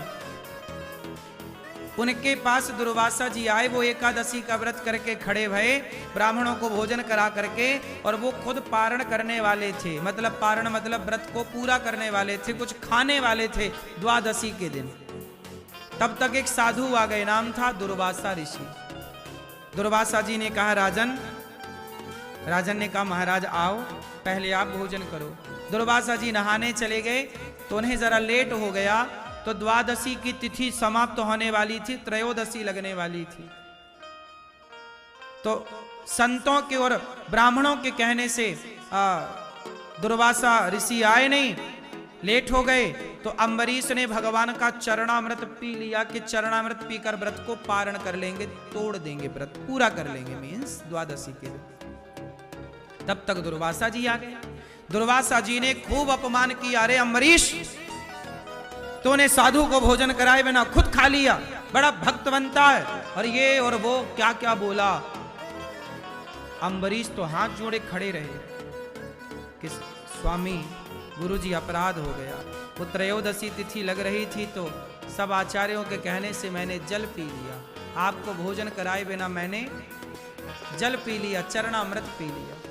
अम्बरीश बहुत बड़े भक्त थे, इतने बड़े राजा थे, पर अपने हाथ से गेहूं पीसते और आटे की रोटी बना के भगवान को अपने हाथ से चक्की पीस कर रोटी बनाकर अपने हाथ से भोग लगाते थे कि मैं जिस रोटी को भोग लगाऊं वो रोटी वो आटा किसी और के हाथ का ना हो। मैं अपने भगवान के लिए इतना तो कर ही सकता हूं कि 4 रोटी मैं बनाऊं भगवान के लिए, मेरे हाथों की रोटी प्रभु खाएंगे, इतना अच्छा है। ये भी तो एक भक्ति का अंग है, मेरे हाथ का बना हलवा खाएंगे प्रभु। इसलिए पहले की स्त्रियां रुच के बड़े प्यार से भोजन बनाती थी कि मेरे भोग को ठाकुर ग्रहण करेंगे। अब वो श्रद्धाएं नहीं बची मेरी माँ, अब उस प्रकार की न आस्थाएं, वो समर्पण अब नहीं रहा। अब भगवान के प्रति भी लोग दिखावटी ज्यादा हो रहे हैं, आस्थाएं श्रद्धाएं वो कम है, भाव वो बच्चे कम हैं। हम ये नहीं कहते नहीं है, कम मात्रा में बच्चे। अम्बरीश जी अपने हाथ से सब काम करते, भगवान के बर्तन वो खुद धुलते थे, जबकि लाख नौकर थे, उनके राजा थे। पर भगवान की थाली है तो मैं धुलूंगा, भगवान की आचमनी है मैं धुलूंगा, भगवान के कपड़े हैं मैं धुलूंगा, भगवान के मंदिर में झाड़ू मैं लगाऊंगा। आज ज्यादा पैसा हो जाए तो लोग भगवान की पूजा करने के लिए लोग रख लेते, तुम करना। बड़े हो गए, कहां पूजा करने का टाइम है। लेकिन वो इतनी श्रद्धा कि भगवान का काम खुद, जैसे यशोदा मैया कन्हैया की सेवा किसी को नहीं देती थी, कन्हैया को नहलाना खिलाना पिलाना खुद यशोदा करती थी, जबकि लाख नौकर थे नंद बाबा के यहाँ, पर कन्हैया की सेवा मैं करूंगी। ये भाव है। अम्बरीश चुपचाप खड़े हैं और दुर्वासा जी उन्हें डांट रहे हैं। तब भगवान को गुस्सा आई, सुदर्शन भगवान पीछे पड़ गए, चक्र दुर्वासा जी का गर्दन काटने को। दुर्वासा भागे, ए ब्रह्मा बचाओ, ए विष्णु भगवान। भगवान विष्णु के पास गए, प्रभु ये सुदर्शन आपका ही तो है, बचाओ। भगवान बोले आज मैं नहीं कर सकता आपकी रक्षा। क्यों? आप तो भगवान, आपसे बड़ा कौन? और सुदर्शन चक्र भी आपका, बताओ। भगवान बोले दुर्वासा जी आपने मेरा कुछ बिगाड़ा होता तो मैं आपको जरूर क्षमा करता, पर आपने मेरा नहीं मेरे भक्त का अपमान किया है, तिरस्कार किया है। जाओ, जब तक उस भक्त की शरण में नहीं जाओगे तब तक आपको माफी नहीं मिलेगी। तब दुर्वासा जी लौटकर अम्बरीश के चरणों में गिरे, हे भक्त मुझे माफ कर दो। अम्बरीश जी चरणों में गिर पड़े, महाराज आप तो इतने बड़े संत हैं, मैं तो आपका दास हूं। वो गृहस्थ थे, दुर्वासा जी साधु थे, लेकिन साधु संत से बड़ी भक्ति वो अम्बरीश गृहस्थ में रह के करते थे। कौन कितना भक्त है ये पता लगाना बड़ा कठिन है। साधु से भी बड़ा भक्त गृहस्थ हो जाता है, साधु से भी बड़ा त्यागी गृहस्थ हो जाता है, साधु से भी बड़ा सच्चा गृहस्थ हो जाता है। इसलिए सारे अपराध क्षमा हैं, पर भक्त का अपराध क्षमा नहीं। आज भगवान ने यमुना के तट पर बांसुरी बजाई और गोपियों को बुलाया रास रचाने के लिए। ये जो प्रेम है ना, भगवान से प्रेम करती हैं गोपियां, विकल्प नहीं है। इसलिए आप भी भगवान से ऐसा प्रेम करना कि कोई आपके पास और विकल्प ना हो।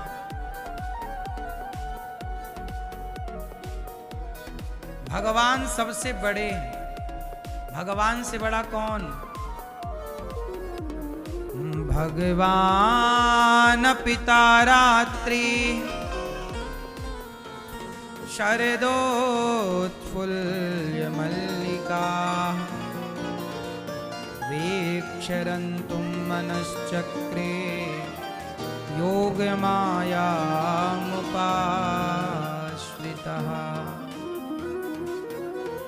भगवान पिता रात्रि।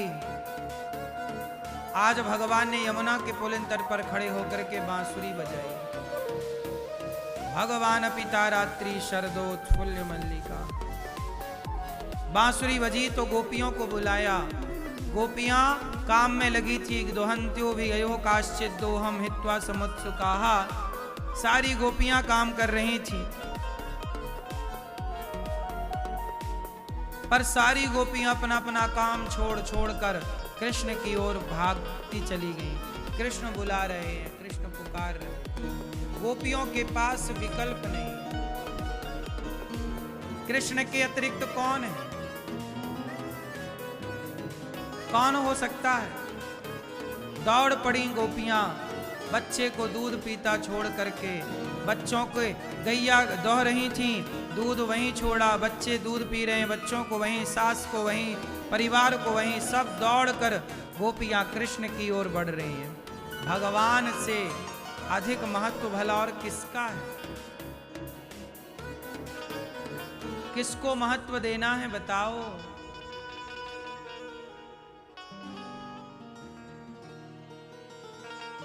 इसलिए जब गोपियां आई तो भगवान ने स्वागतम वो महाभागा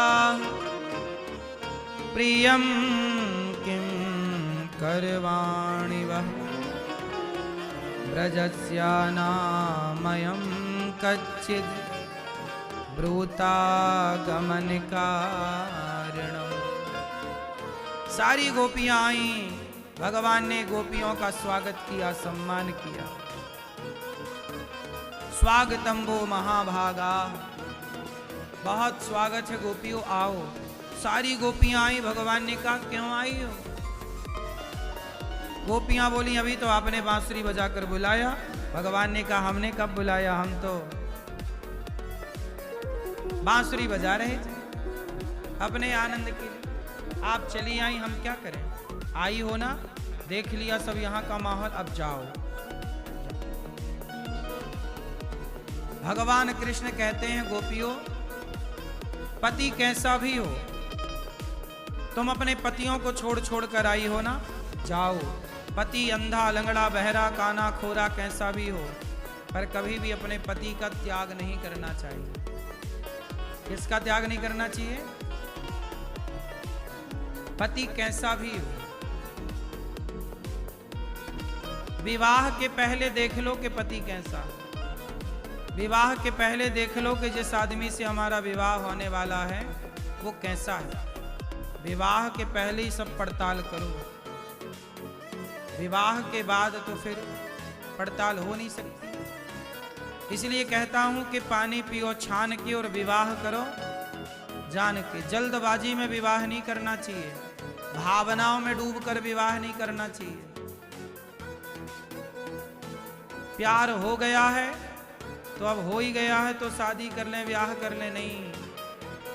इसलिए प्यार व्यार करने के पहले आधार कार्ड चेक कर लो। करो ही मत गलत आदमी से प्यार। वरना प्यार के चक्कर में ब्याह कर लिया और बाद में पश्चाताप करना पड़ा, वो सब गलत हो जाता है। इसलिए विवाह के पहले खूब जिम्मेदारी से सोच लो, समझ लो, क्योंकि ये बंधन एक दिन का नहीं है, ये सदा के लिए, अब जब तक सांस है तब तक के लिए है, रिश्ते में रहना पड़ता है, समाज में भी रहना पड़ता है।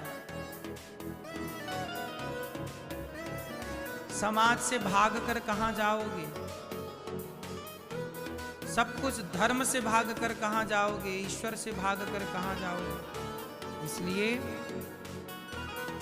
विवाह के पहले देख लो सब चीजें, और फिर विवाह के बाद तो पति कौन बन जाता है। क्यों मैया, विवाह जिस लड़के से विवाह करो, देख लो, शराब तो नहीं पीता, नशा तो नहीं करता, पराई स्त्री के चक्कर में तो नहीं है। स्त्रियों को भी चेक करो, आजकल लड़कियां भी तो बॉयफ्रेंड बना रही हैं। कहीं ऐसी लड़की जो पहले ही 2-4 को बना चुकी है, बुद्धू, अब तुम तीसरे चौथे बुद्धू बनने आए, तब तो बुद्धू ही रहोगे। ऐसी लड़कियों से भी भगवान बचाएं जो पहले किसी के साथ लिव इन में रह चुकी हो।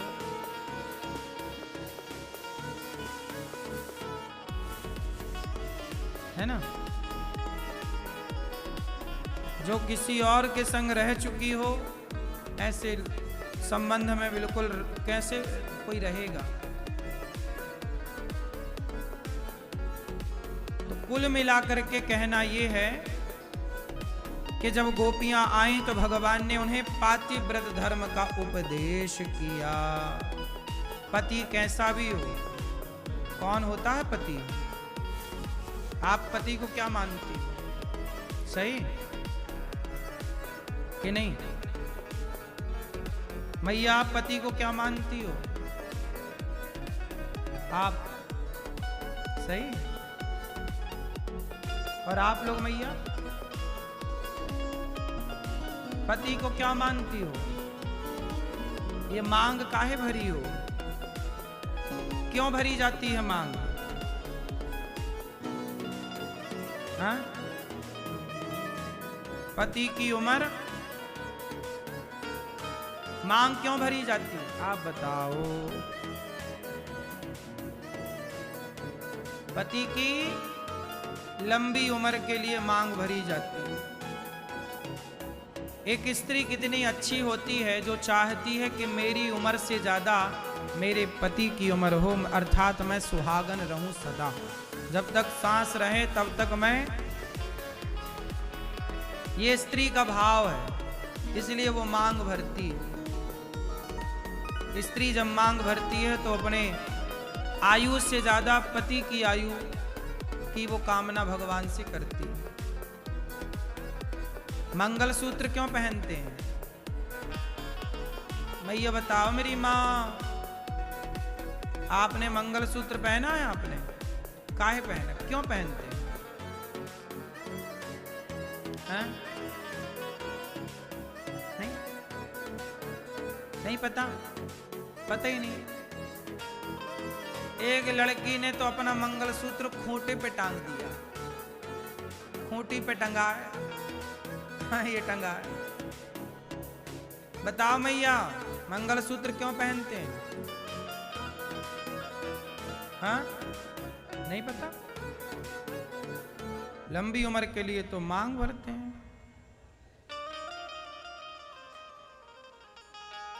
मंगलसूत्र क्यों पहनते हैं, उसका नाम ही है मंगल। मंगल सूत्र, जो सदा आपके पति का मंगल, मतलब नारी ये कामना करती है कि सोने में, सोने का होता है मंगलसूत्र, और सोने में भगवान का वास होता है। सोना धातु में, सारी धातुओं में केवल सोना है जिसमें भगवान का वास होता है। तो ना, इसलिए पहले के लोग दांत में सोना लगवाते थे। सोना बड़ा पवित्र माना जाता है। तो सोने का मंगलसूत्र गले में धारण करके, मतलब पहले के जमाने में ना सोने के, आजकल देखो ये होता है ना, सोने में ये भगवान की प्रतिमा उकेर दी जाती है। लेकिन आज के 100 साल 200 साल पहले, अब किसी को इतना सा सोना चाहिए था, मशीनें थी नहीं, तो सोने से प्रतिमा कैसे उकेरी जाए? तो वो सोना को इस भाव से पहनती थी कि ये भगवान है। सोना मतलब ये लॉकेट, मतलब वो भगवान, कि ये भगवान ही है। जैसे सालिग्राम जी को भगवान माना जाता है, ऐसे सोने को भी भगवान माना जाता है। हाँ या ना? तो सोने को गले में लटका करके स्त्रियां मानो भगवान को अपने हृदय में रख करके दिन रात भगवान से ये प्रार्थना कि ये मेरे पति का प्रभु सदा मंगल हो, सदा उनका मंगल ही मंगल हो। तो ये मंगल सूत्र है कि नारी सदा पति का मंगल चाहती है और भगवान को गले में लटका करके सोने के रूप में वो ईश्वर से प्रार्थना करती है कि प्रभु आप आओ और इसमें विराज जाओ, क्योंकि आप सोने में विराजते हो। तो ये रहा मेरे गले में सोना, आप आओ यहाँ सोने में बैठो और यहाँ बैठ करके सदा मेरे पति का मंगल ही मंगल करना। इसलिए मंगल सूत्र पहनने की परंपरा है, इसलिए मंगल सूत्र सोने का ही होता। हाँ या ना? धातुओं में सोना, भगवान का वास सोने में होता। इसलिए हमारे यहाँ पहले जो प्राचीन मूर्तियां थी ना, अधिकांश मूर्तियां भी सोने की हुआ करती थी मंदिरों में। हाँ या ना? हमारा देश ही सोने की चिड़िया था। हमारे यहाँ खूब मंदिर सोने के थे, सोने के मंदिर थे हमारे यहाँ।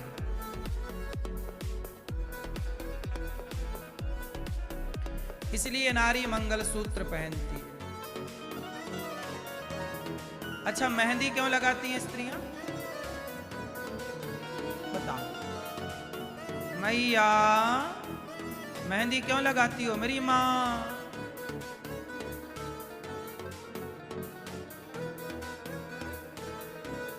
अच्छा ये बताओ, मेहंदी कैसे बनती है? पहले, आजकल तो ये मेहंदी आ गई ना पाउच वाली, पहले ऐसी वाली मेहंदी आती ही नहीं थी। पहले महिलाएं नेचुरल पत्ता तोड़ती थी मेहंदी का। कितने लोगों ने वो पुराना प्रोसेस फॉलो किया है? क्या करती थी मैया? पत्ता तोड़कर उसे घिसती थी, उसे पकाती भी थी क्या? नहीं पका, घिसती थी, पीसती थी। क्या करती हैं? सिलबट्टे से पीसती, और पिसने के बाद वो कैसी दिखती है? हरी होती है, लेकिन लगाने के बाद कैसी आती है? तो ये मेहंदी क्यों लगाई जाती है लड़की के हाथ में? शादी के पहले मेहंदी लगा दी जाती है। मंडप पर बैठती है तो मेहंदी लगाकर उस लड़की को ये बताया जाता है कि देख, जैसे मेहंदी का पत्ता कुचरा गया, क्या हुआ? सिलबट्टे पे रख के उसको ऐसे कूटते हैं ना, सुन बेटी तेरी भी ऐसी कुटाई हो सकती है। लेकिन घबराना मत, देख वो जितना कुटती है मेहंदी, जितना कुटती है उतना ही वो गहरा रंग छोड़ती है। तो जीवन में जो जितना बर्दाश्त करेगा, जो जितना सहेगा, वो उतना गहराई पे उतरेगा, उतना सुख आनंद की ओर बढ़ेगा। ये मेहंदी का मैसेज है। हाँ या ना? हाथों की सुंदरता कब बढ़ाती है मेहंदी? मेहंदी रची है ये तो सबने देखा, लेकिन रचने के पहले उसको कुटते हुए किसी ने नहीं देखा, पिटते हुए किसी ने नहीं देखा। रची तो सबने देखा, पिटते हुए किसी ने नहीं देखा। बस इसलिए आज जीवन में स्त्री उस मेहंदी की तरह है। कैसे? पेट फड़वाती है स्त्री अपना, पर पेट फड़वाती है, मेहंदी जैसे कूटती है, ऐसे नारी कितना कष्ट पाती है। कभी अपमान का सास के द्वारा, ससुर के द्वारा, जेठानी के द्वारा, पति के द्वारा अपमान सहती हुई भी कई बार बर्दाश्त करती हुई भी वो रहती है। लेकिन जो रह लेती है, जो सह लेती है, वो रह लेती है, और जो नहीं सह पाती वो नहीं रह पाती, उनके रिश्ते टूट जाते हैं। इसलिए जीवन में कैसी भी मुसीबत आए, कैसा भी जीवन में उतार चढ़ाव आए, लेकिन आपको परिवार की दो बातें सुनकर समझ करके चलना होगा, तो ही रिश्ते चलेंगे। इसलिए मेहंदी लगाई जाती है, और मेहंदी लगाई भी किसके नाम की जाती है? हाथ उसका पति के नाम की। जैसे मेहंदी अपनी हरियाली को, हरेपन को छोड़कर वो एक और ही रंग में उभरती है, उसी प्रकार स्त्री जैसे मेहंदी ने अपने उस हरे कलर को छोड़ दिया, ऐसे स्त्री ने सब कुछ छोड़ा। बेटा के लिए पेट वो फड़वाती है, पर बेटा बाप के नाम से जाना जाता है। मांग उसकी, पर मांग सिंदूर पति के नाम का। गला उसका मंगलसूत्र पति के नाम का। उस स्त्री का समर्पण देखिए कि जैसे मेहंदी का समर्पण, मेहंदी अपना अस्तित्व मिटा देती है, उसी तरह एक स्त्री भी अपना अस्तित्व मिटाती है। अपना नाम, अपना गोत्र सब छोड़कर पति के नाम और गोत्र से जानी और पहचानी जाती है। उस मेहंदी की तरह समर्पण एक स्त्री का है। इसलिए मेहंदी लाल होती है, रचती है ना, लाल सुंदर। काली भी हो जाती है रच करके, पूरी गहरी रचे तो। ऐसे ही कि जीवन का ये जो रंग है ना। अच्छा ये बताओ, मेहंदी भी लाल, और लड़की जब मंडप के नीचे आती है तो किस कलर की साड़ी पहन के आने की परंपरा है? मंडप के नीचे ब्याह किस कलर की साड़ी से होता? कौन सा वस्त्र पहनती स्त्रियां? लाल। क्यों? और रंग इतने सारे हैं, क्यों नहीं?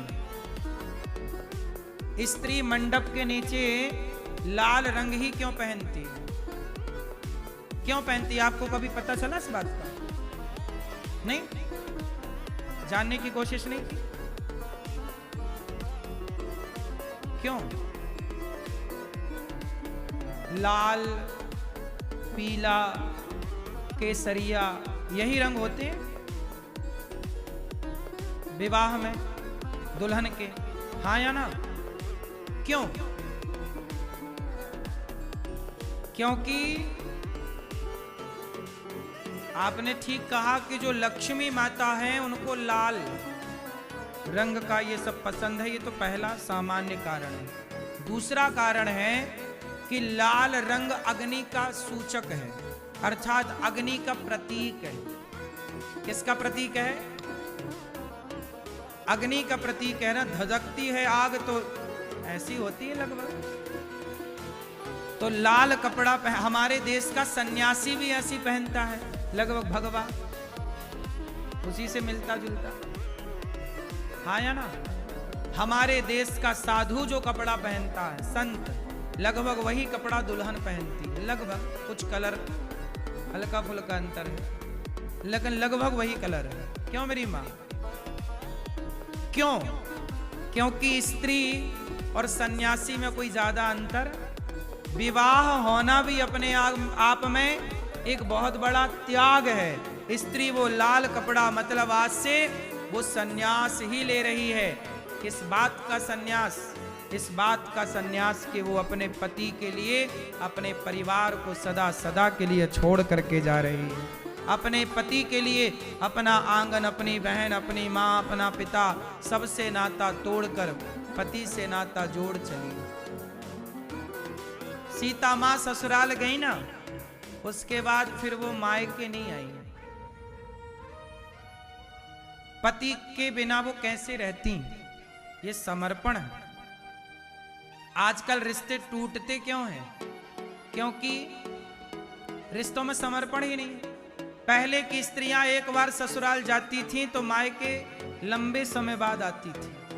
मायके से कोई संपर्क नहीं था तो उन्हें ऑप्शन नहीं था, ऑप्शन ना था, माँ का, बाप का, भाई का ऑप्शन नहीं था, तो ससुराल में रहती थी और आनंद से अपना रहना सीख लेती थी और वहीं आनंद से जीती थी। आजकल ऑप्शन है कि पति नहीं, सास नहीं, तो माँ जिंदाबाद है, बाप कहाँ गया? बाप के घर में हमारे नाम की रोटियां तो सदा हैं। क्यों जी? इसलिए मेहंदी का, लाल कपड़े का, हर चीज का एक कारण है सनातन।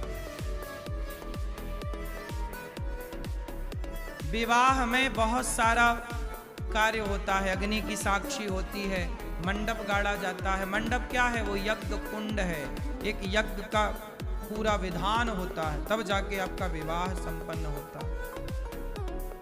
हल्दी चढ़ाई जाती है आपको, उसके भी कारण है। तेल चढ़ाया जाता है, उसका भी कारण है। मांगर माटी होती है, मांगर माटी समझते हैं आप लोग? गांव की मिट्टी लाई जाती है मंडप के नीचे रखने के लिए। विवाह के पहले मांगर माटी में स्त्रियां जाती हैं, पुरुष भी जाता है। पुरुष की भी मांगर माटी होती है, स्त्री की भी होती है। मांगर माटी कौन कौन जानता है? ये होता है ना प्रोसेस।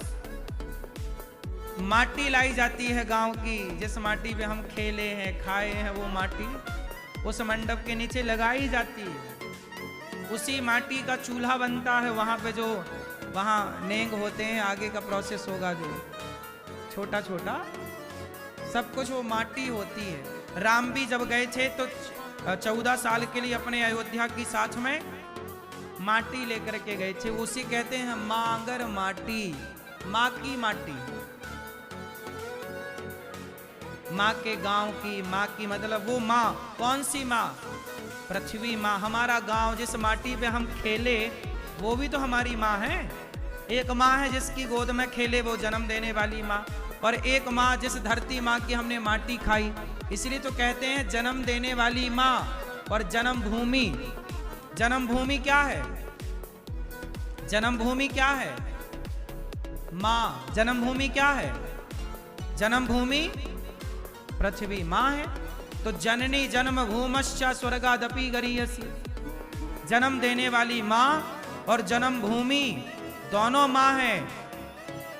तो एक माँ की माटी, दूसरी माँ बैठकर उसका चूल्हा बनाती है और उसी से आगे का सारा प्रोसेस होता है। तो ये विवाह एक बहुत बड़ा, एक उसमें सभी देवताओं का आवाहन, सभी का, नगर देवता का, कुल देवता का, ग्राम देवताओं का आवाहन। जब बेटी का विवाह होता है, केवल रिश्तेदार आशीर्वाद देने नहीं आते, समस्त देवी देवताओं का आवाहन किया जाता है। देवी देवता आओ, हमारी बेटी को आशीर्वाद देकर जाओ।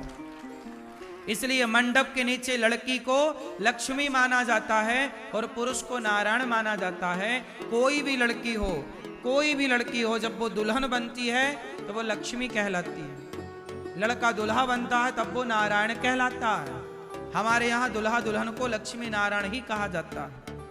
इसलिए लड़की के माँ बाप पांव पूजते हैं इस भाव से कि ये लक्ष्मी और नारायण है। जबकि दामाद तो बेटे की तरह होता है, तो दामाद अपने सास ससुर के पांव छुए तो कोई आश्चर्य नहीं है। लेकिन परंपरा यही है कि हमारे यहाँ लड़की का पिता लड़के के पांव छूता है, मतलब दामाद के पांव छूने की परंपरा है। हाँ या ना? हाँ या ना? आपके यहाँ क्या परंपरा? आपने अपनी बेटी जिसके संग ब्याही, उसके पांव छूते हैं कि नहीं दामाद के? बोलो हाँ कि ना? क्यों छूते हैं? इसलिए क्योंकि हमने आपको मंडप के नीचे नारायण के रूप में स्वीकार किया है। किस रूप में स्वीकार किया है? नारायण के रूप में स्वीकार। जबकि आप हैं हमारे बेटे की तरह। दामाद तो बेटे की तरह होता है ना? क्यों मेरी माँ? दामाद किसकी तरह है? बेटे की तरह है। बेटी और दामाद बेटी है और दामाद बेटा है। लेकिन फिर भी भारतीय परंपराओं के अनुसार चूंकि हमने मंडप के नीचे अपनी बेटी को लक्ष्मी माना और अपने दामाद को नारायण माना, तो माना है तो अब सदा मानेंगे। इसलिए बेटी के पांव पिता छूता है। इसलिए बेटी के पांव कौन छूता है? बेटियां, कई जगह ऐसा भी परंपरा है कि बेटियां बाप के पांव छूती हैं, बेटियां माँ के पांव छूती हैं, इसलिए कि हमारी माँ बड़ी है, माँ माँ होती है। लेकिन ये गलत है। इसे सही गलत तो परंपराएं चली आ रही हैं, सही गलत कहना ठीक नहीं है, लेकिन जो सही प्रोसेस है वो यही है। हमारे यहाँ लड़की को लक्ष्मी माना जाता है। क्या माना जाता है? हमारे घर लक्ष्मी आई है, तो लक्ष्मी तो हमारी माँ है, तो जो हमारी माँ है हम उसे पैर कैसे छुलवा सकते हैं? कैसे? इसलिए बेटियों के पांव सदा से बाप छूता। हमारे यहाँ कन्याओं के पांव छुए जाते हैं, कन्याओं से पांव छुलाए नहीं जाते। हाँ या ना? ये जितनी बूढ़ी बूढ़ी स्त्रियां हैं, तुम कितनी भी बूढ़ी हो जाओ, पर कन्याएं सदा, तुम कन्याओं के पांव छुओगी, कन्या तुम्हारे पांव नहीं छुएगी। हाँ या ना? क्योंकि हमारी जो परंपरा है उसमें कन्या को लक्ष्मी माना गया। तो आज भी ये लक्ष्मी है और मंडप के नीचे जिस दिन बैठेगी उस दिन भी ये, तो फिर हम आपसे पांव कैसे छुआएं? इसलिए दामाद के और बेटी के पांव बाप छूता है और माँ भी छूती है। पूजते हैं ना, पांव पूजना बोलते हैं, ऐसे ऐसे। हाँ या ना? कितना विज्ञान है हमारी एक एक परंपराओं में, अब लोग जानते नहीं हैं। अच्छा, हमारे यहाँ एक परंपरा और है, जब लड़का विवाह करने जाता है ना, चाहे 30 साल का हो, 20 साल का हो या 35 साल में ब्याह किसी का हो रहा हो, तो हमारे यहाँ एक परंपरा है, आपके यहाँ है कि नहीं हमें बताओ, कि जब लड़का विवाह करने जाता है आज भी, तो वो अपनी माँ का दूध पी के जाता है। क्यों? आपके यहाँ है ये परंपरा? है? आज भी माँ अपना दूध पिला के बच्चे को घोड़ी पे चढ़ाती है कि अब तू अब दुल्हा बन जा। क्यों भैया, आपके यहाँ है? ये परंपरा है, लेकिन आज की ना लोगों को शर्म आती है, कितना बड़ा जवान बेटा को माँ कैसे दूध पिलाए। आजकल तो मैया छोटे बच्चे को दूध पिलाने से बचती है। अब इस उम्र में काहे पिलाएगी?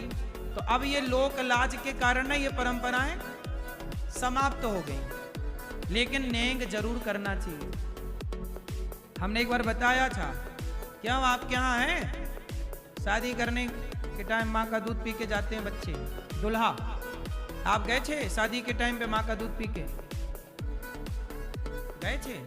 क्यों पिए थे? शादी के टाइम माँ का दूध पीने की क्या जरूरत थी? क्यों है ये परंपराएं?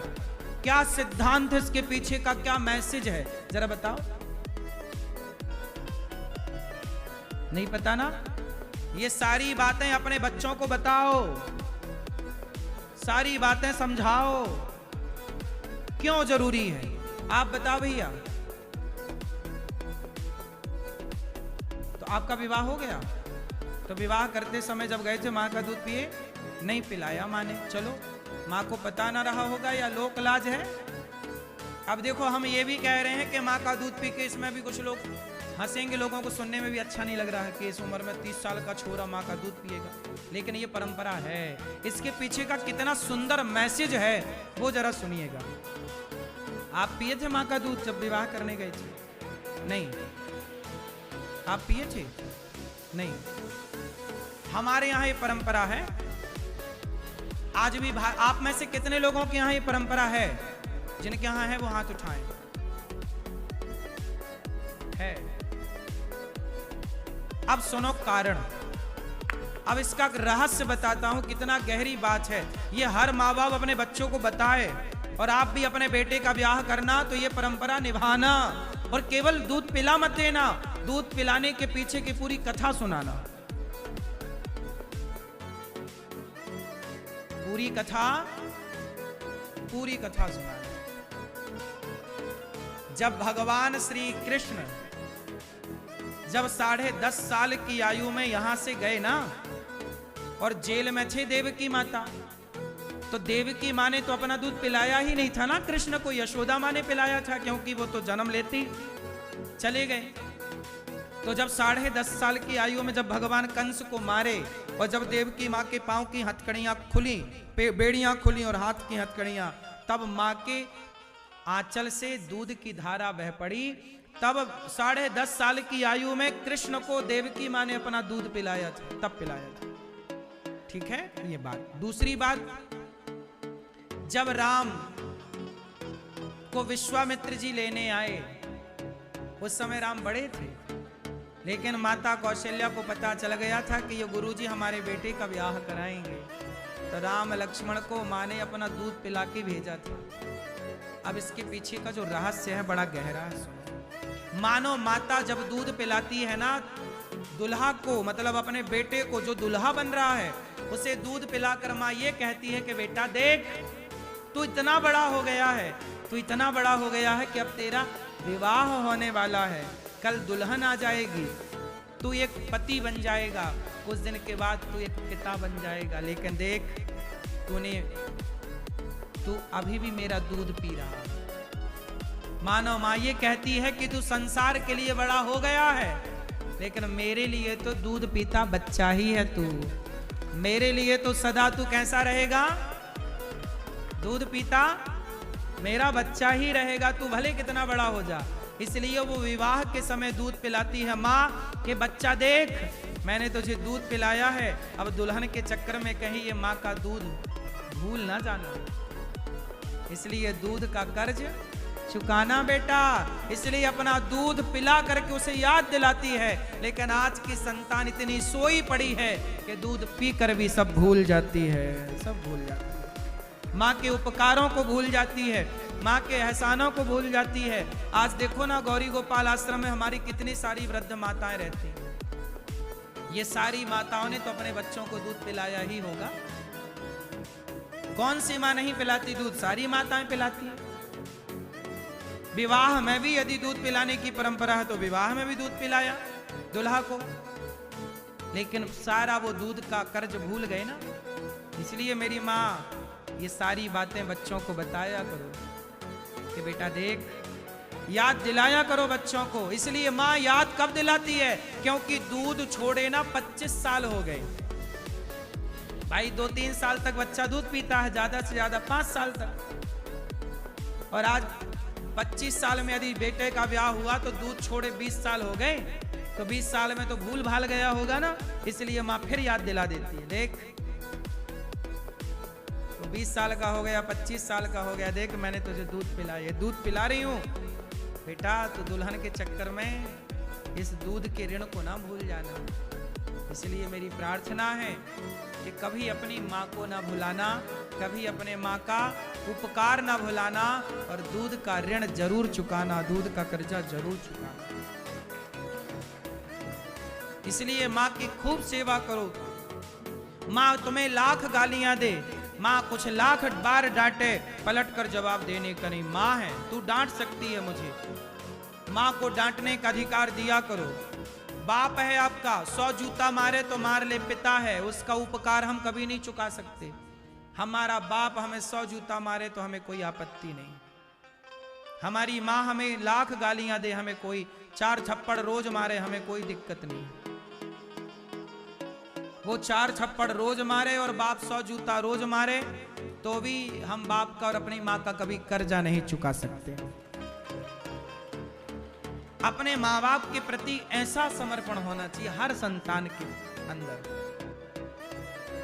आजकल के लोग उपकार भूल जाते हैं। जबकि एक कुत्ता होता है ना, कुत्ता, आप यदि एक रोटी खवाओगे ना कुत्ता को, तो पूरी रात आपके घर के आसपास घूम के चौकीदारी करेगा।